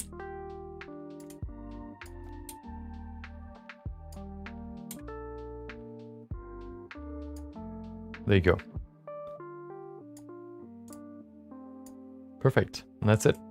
That's the animation. The overall camera movement. Those were quite a few keyframes we had to create, but gonna look good. Let's see. Let's see what it looks like now. So we have him running, running to the door, breaking through it. He's running through the hallway. You can see behind him. Running, getting to the lever. Oh no, it doesn't work. Oh, there's a door. Okay, it doesn't work. Let's get to the ladder. Get up the ladder. Climb. He gets to the top. He runs to the end above the lever. He braces for impact. Break through. He sees the light. Swims towards it. And he's done. Okay, perfect. Oh, I actually want to change one more thing. I want to go to the end and make this a little bit more dynamic, or give this a little bit more movement at the end here. But at the last frame, we will have a little bit more movement. So we're gonna grab this, move it further out.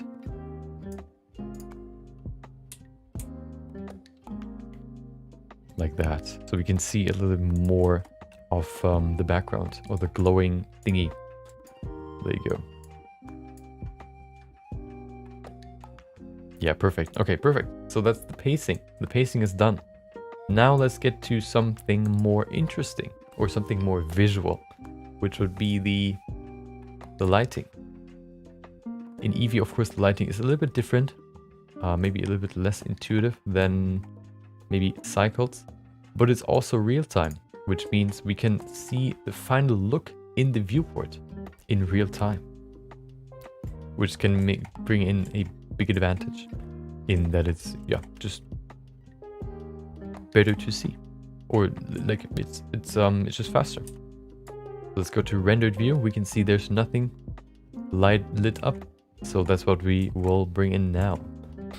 So the problem is with animations, which I don't really think we can fix somehow, is the problem with bounce lighting. Meaning if there's a light in the scene, the light will bounce off of a surface and then hit another surface. That doesn't work on EEVEE, except for when you use these you define the area where that should occur. Then it's going to calculate that and bake it into the scene. The problem is then if it's going to be animated, the animation will not, or like the thing that is animated in the scene will not affect the lighting. So if there's like a light coming from the top, from the ceiling, and somebody runs underneath this this light, there would be a shadow behind them. If we use this this probe to bake the lighting into the scene, then the shadow will not be under him, which is of course a big problem. So we cannot use at least the lighting in this in this area here. We might not even be able to use it anywhere, but we'll see. The first thing that I want to add is a light,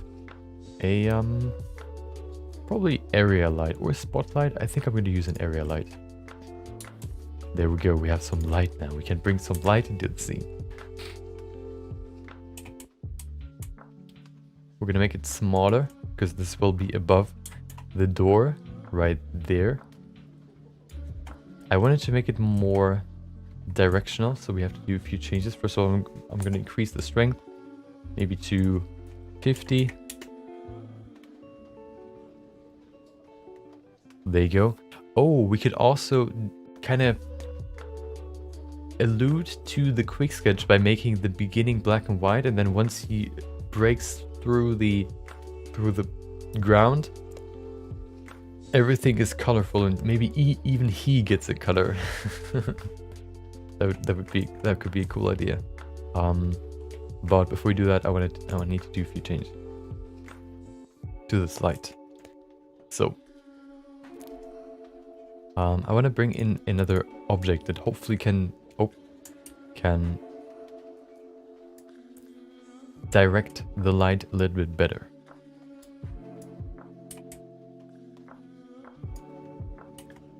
We need a plane.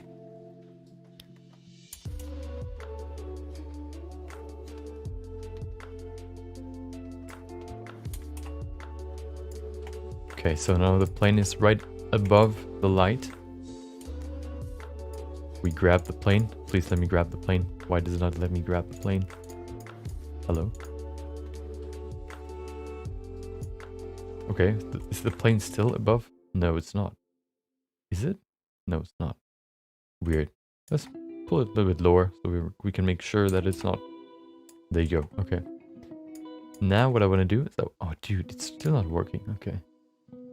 I want to create a funnel for this light.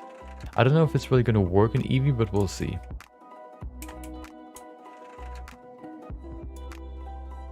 So then we go ahead and extrude this down. Like that. We remove this face down here. And there you go. We have a nice light. We have to do a few changes to it. What I want to do is I want to grab these two edges, scale them out. Like this, to create this nice lamp. I'm going to use these two edges to scale them closer together. There we go. Now we can kind of decide how narrow this light should be. This will probably have some light bleed, meaning that the light will break through geometry, where what of course doesn't happen in real life. There are a few changes that we can do to fix that. The first one would be to give this plane thickness. Light bleed usually occurs if the value... So EEVEE has a certain light value or a certain thickness value that if it's not... if it's underneath that value, the light will just go through it. The plane of course has no thickness, so it will probably always go through it. Which we're going to need is a solidify modifier. If we bring that in and we increase it very, very high, you can see... Hold on. Oh yeah, okay. You can see now the light is more concentrated. Is it? I don't even know. Looks like it is. What is this modifier doing? It's going in weird directions. Why is it going up? Just up. It's supposed to go out to the side.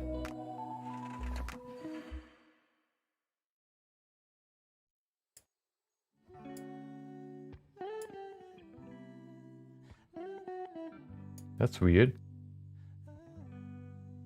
Okay.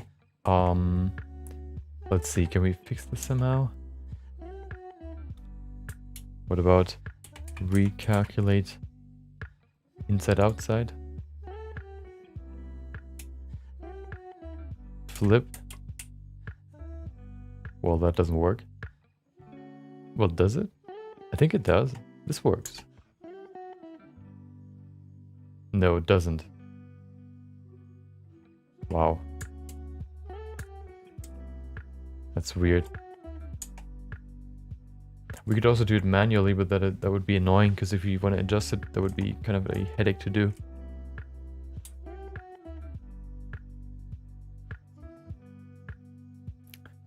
Let's go into rendered view just to see it. Okay.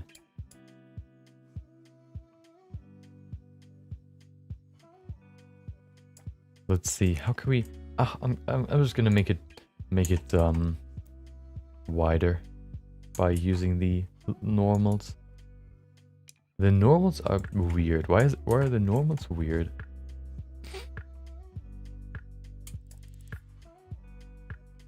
Are these ones weird as well along normal? Yeah, why are they false?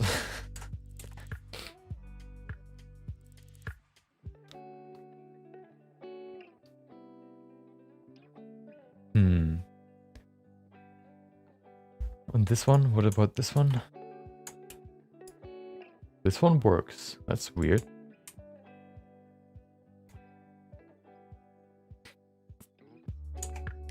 Maybe we should use a different way of modeling this, maybe.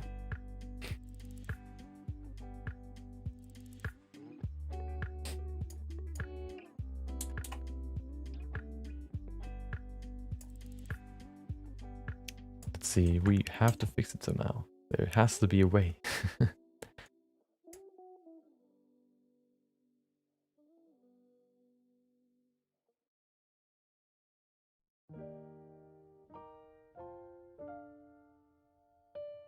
Collection annotations. We could of course just hold on. What about I'm gonna just try it outside. Let's try it again. So what we need, oh hold on, are these flipped? No, that doesn't work.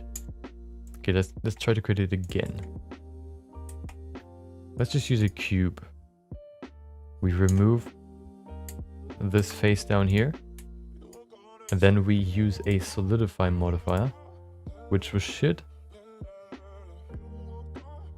Yeah, that works. Okay, so we could also use this one now.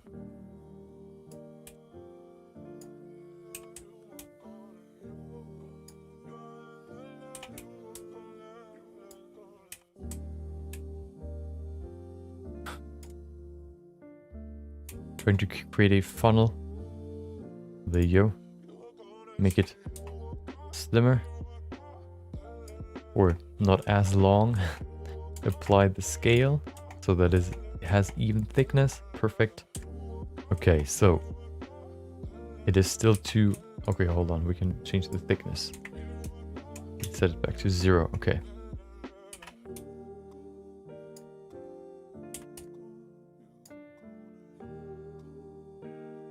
Let's go to rendered view. Okay. So now if we increase the thickness, even thickness doesn't know. We can see now that the line cut off right there, which is exactly what I wanted, but it's not perfect just yet. Also, if we increase the render sampling in the viewport and or the render, not really, in the viewport, we will see higher, like smoother shadows, which will help us just, yeah, see the final look better. Perfect. Okay, I want to create like a highlight on the door, of course, to signal that this is the door to freedom. But this is quite thick right now. I wonder if we can see it in the camera. Can we? No, we can't. That's pretty good. Okay. But I also want to make this... I want to see if I can make it just as thick as it needs to be. By changing a few settings to change the light bleed. So where can you change the light bleed again? This one? No. Contact shadows? Use screen space ray tracing to have correct shadowing near occluder.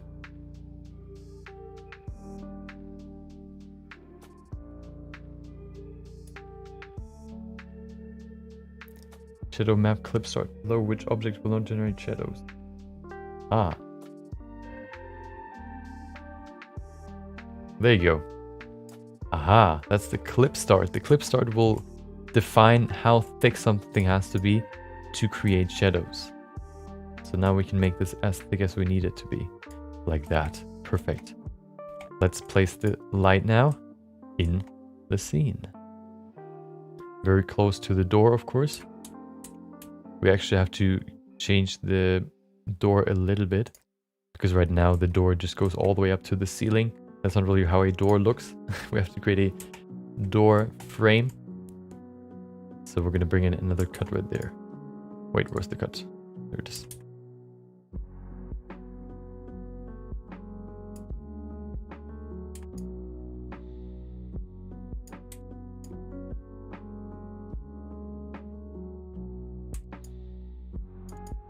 Oh, what is that? Oh, we have a weird double edge. Oh, I know why.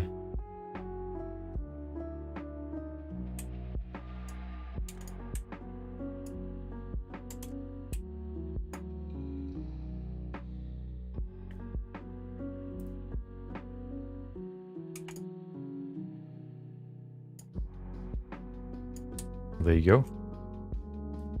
Now we're getting into some interesting topics. Lighting might not be interesting for everyone, but it's a very vital topic. There you go. Like this one and the other one. Bridge edge loops. Aha. Now we have a nice door frame. Perfect.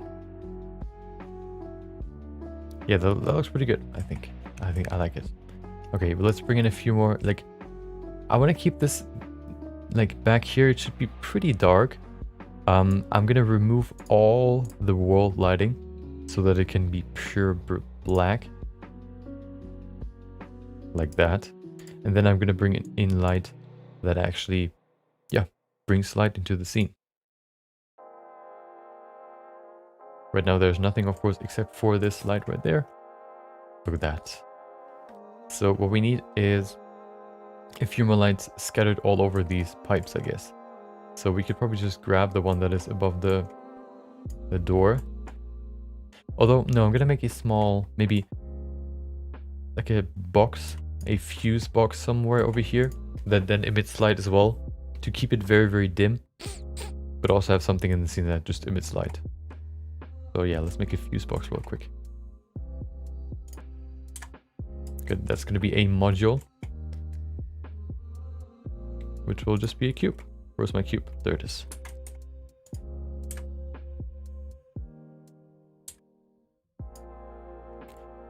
This has to be smaller, of course. There you go. We make it longer and not as thick.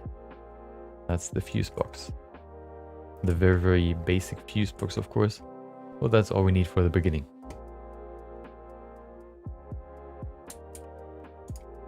Okay.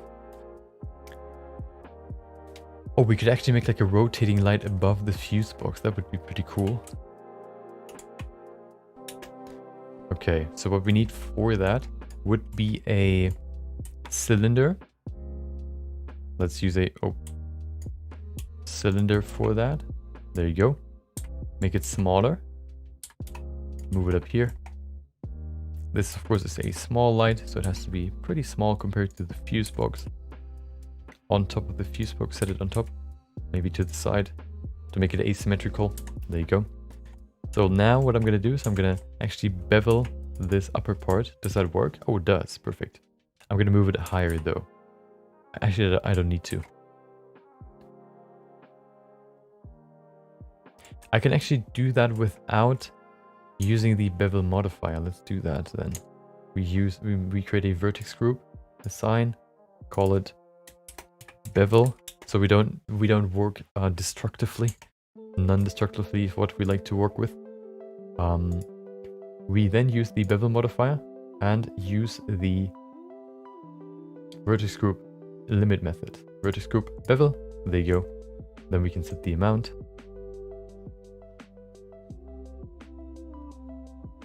We also can set the segments. There you go.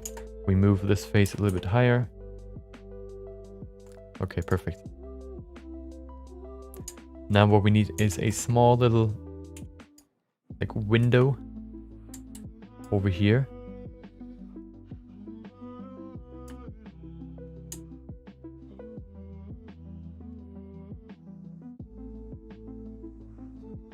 What happened here? Hold on, I'm confused by the bevel.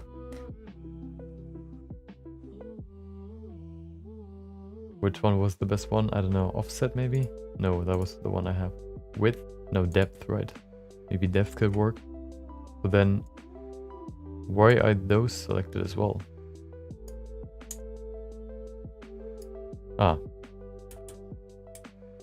Remove. Select.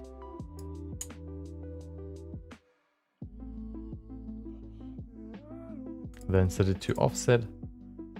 And it doesn't work. Why? Why would you do this to me? Assign, that's what I wanted to do. There you go, perfect. We can then cut in a small little hole right there. Maybe we set it to 3 faces. There you go. And we give this some solidification. Maybe not in. Oh yeah, in works as well. There you go. Then we use this. We need a light inside of this. Let's use a light. Well, let's use a point light. Yeah, that's way too big. We have to change the clip start first, and then also the radius, make it smaller so that it fits right inside of this lamp right there. Perfect. So now let's save this real quick. If I create a small cube so we can see the lighting, small lighting cube, there you go. Oh, we can actually can't see it. Oh, we can. Okay, we can see the light is very, very strong. Let's put it maybe to 1. And then we can rotate this, what is it? A, just like a rotating thing. So, let's put it back to frame 0 or maybe frame 1, probably better. There you go. We use the rotation. Let's insert a keyframe into the Z rotation. And we move this. How far do we need to move it until it's out of the shot? Right.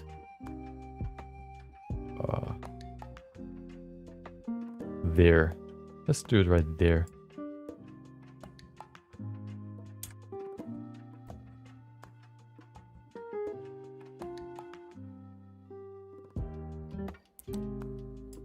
So we have to do a quick rotation. How much should we do? Maybe 1, 2, 3, 4, 5, 6, 7, 8, 9. Oh no, you know what? I can just say negative 360 times 20. There you go. Insert keyframe. Let's see how fast that is. Probably way too fast. Oh yeah. Okay. Maybe half of it. That might be better.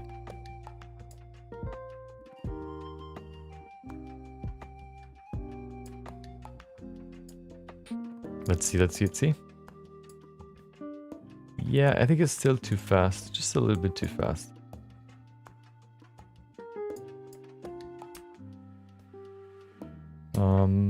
Times 0.75.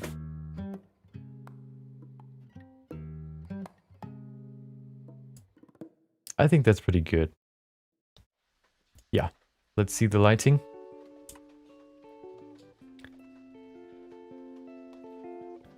And now you can see it shines light into multiple directions. I think it's too short to see it actually on the walls. But let's bring it into the scene and see if it works. Nope. Should I parent this? No, I'm gonna keep it like this. You know what? Oh, I could actually create 2 modules out of this. So I'm gonna move this to the side. So we have 2 modules here. So we have a, what is it? Fuse lamp. Where's the lamp for the fuse lamp? There it is. Let's call it fuse point lamp. Oh, let's call it fuse lamp, and then the other one will be fuse lamp case.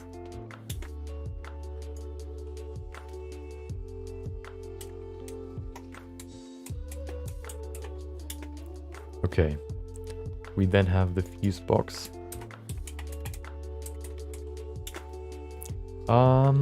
Yeah, that's everything we need. Nice rotation there. What do we need next? Oh, let's actually create a... Right now, all the duplicated objects are in the modules folder or collection, which is what I wanted to avoid. Let's create a new one, which we will call modules applied.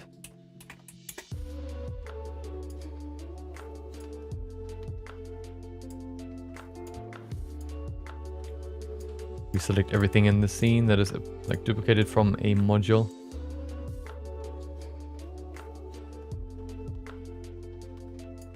There you go. We move it to the new collection.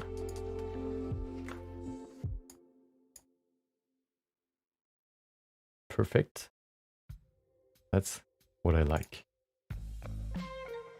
We have lights here. I kind of want to move this. What is it called again? Let's call it a light funnel. Let's move that to the light collection as well. And then, yeah, everything is where it needs to be. Perfect. So let's duplicate this and put it into the scene.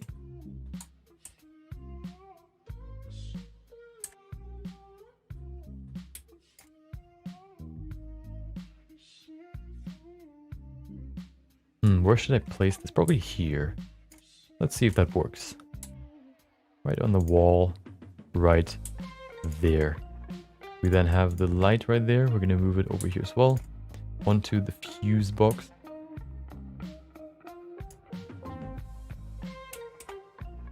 Perfect. Yeah. Let's see what it looks like. Yeah, look at that. Oh, it's in the wrong direction because I played it in the wrong direction. Let's see the camera view. Oh, we can't see the camera view. The light is too weak, I think.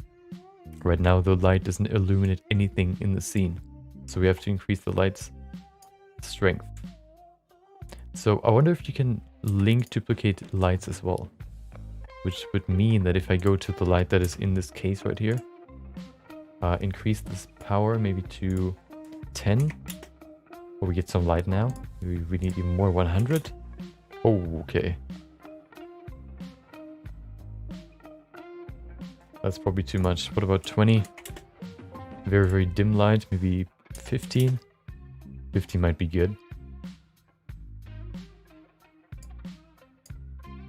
Yeah, it actually worked. Perfect. Hell yeah. Okay. So let's look at the scene now. Zip, zip, zip, zip. And we can see him running. That might be a little bit... It's hard to see him. Maybe we should...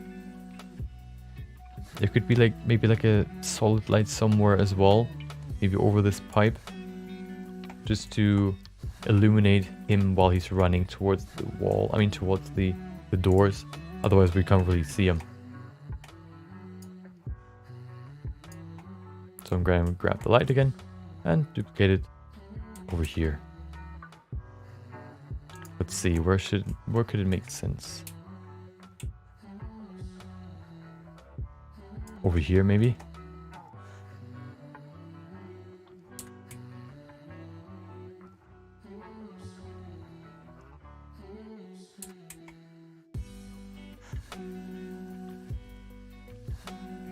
Yeah, like over there. That's pretty good. I like it. But why? Oh, okay, I get it. Yeah, that's pretty cool.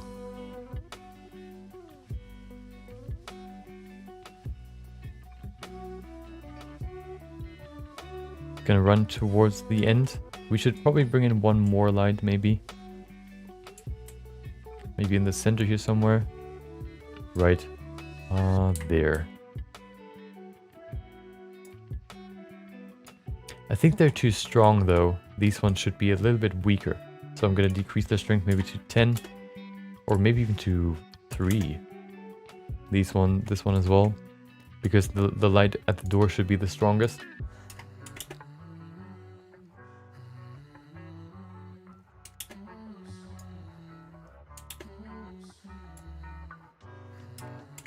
I think 10 should be good for this one, or maybe 7. Yeah, that's good.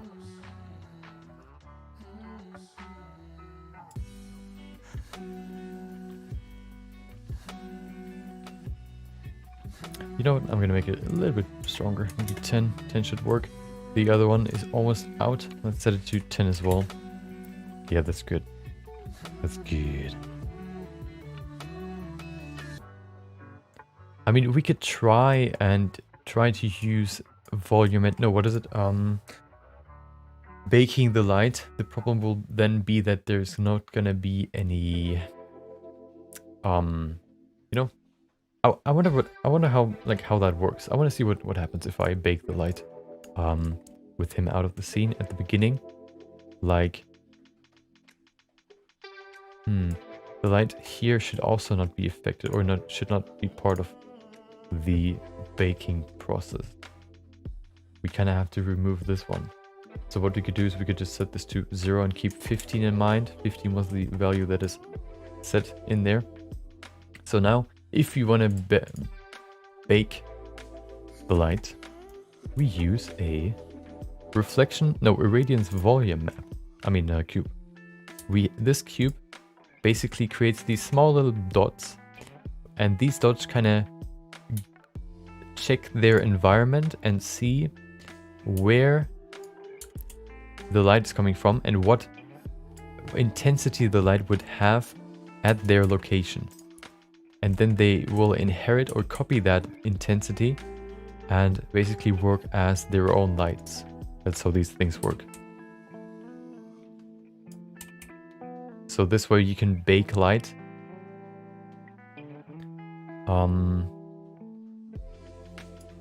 Yeah. This way you can bake light.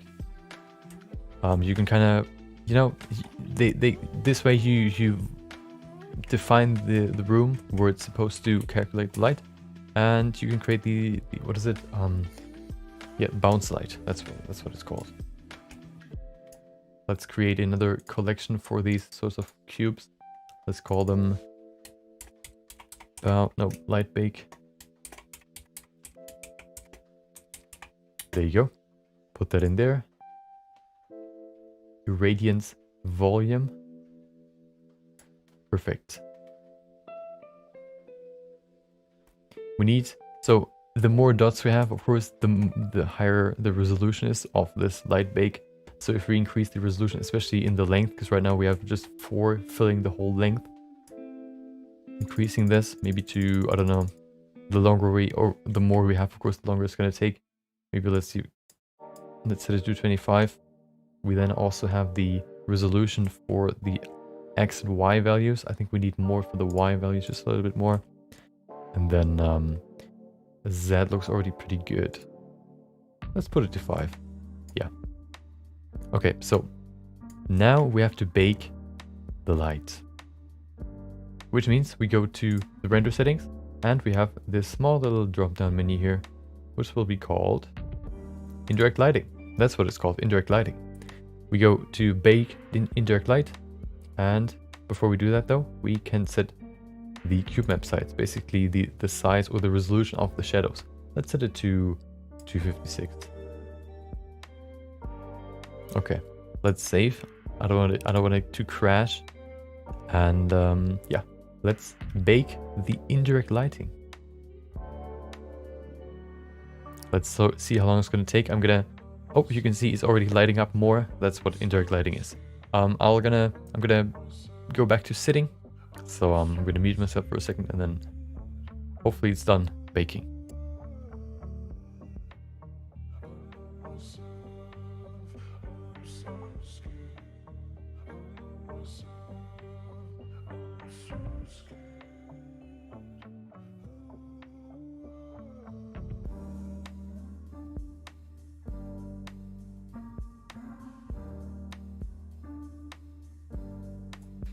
there you go. And it's done. Now we have some more light in the scene. The problem, of course, is oh, he actually has shadows, but only in the camera. No, not the camera. Only where the light sources are. So that still works, I think. It works. So we could probably keep it. We should give these walls thickness as well, otherwise the light is just gonna go through it. As you can see right there. Let's give the wall some thickness here. Solidify. Out, not in.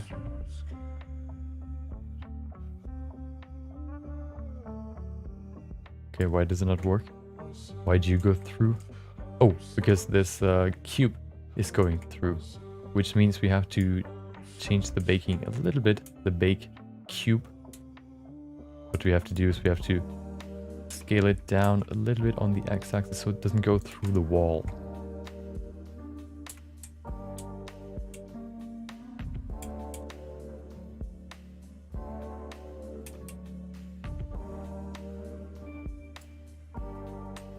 Oh, it still goes through the wall. We could probably just move it over here. There you go. Let's bake again.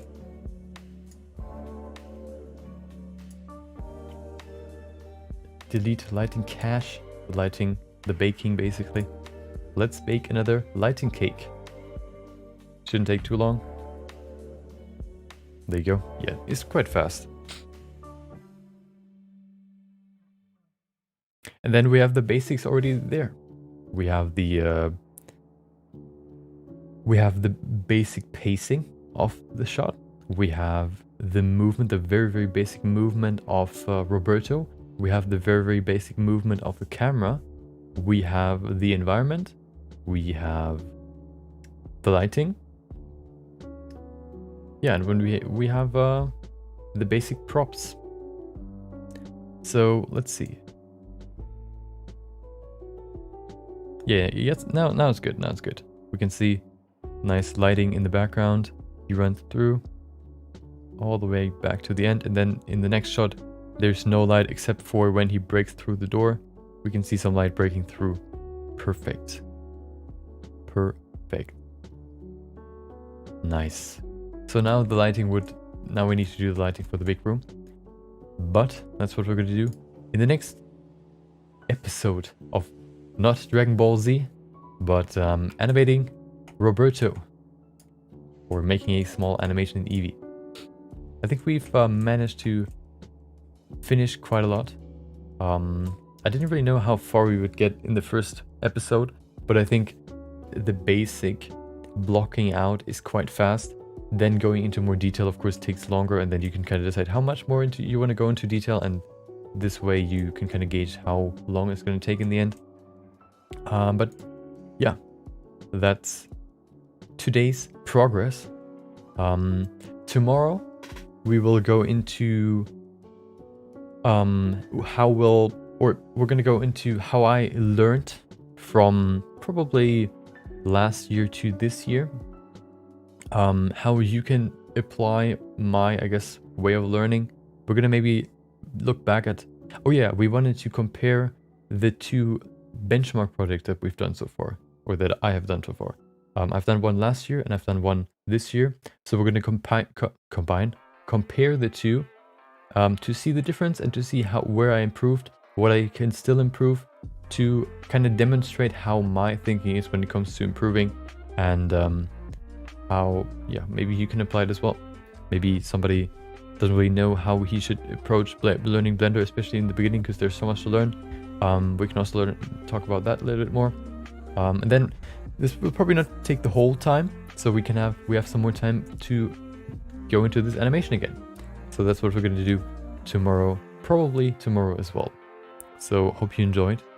Hope you had fun. Maybe you learned something. Yeah, thanks for joining. Thanks for listening. Thanks for chatting. Or just thanks for being here. Take care and enjoy the rest of your day.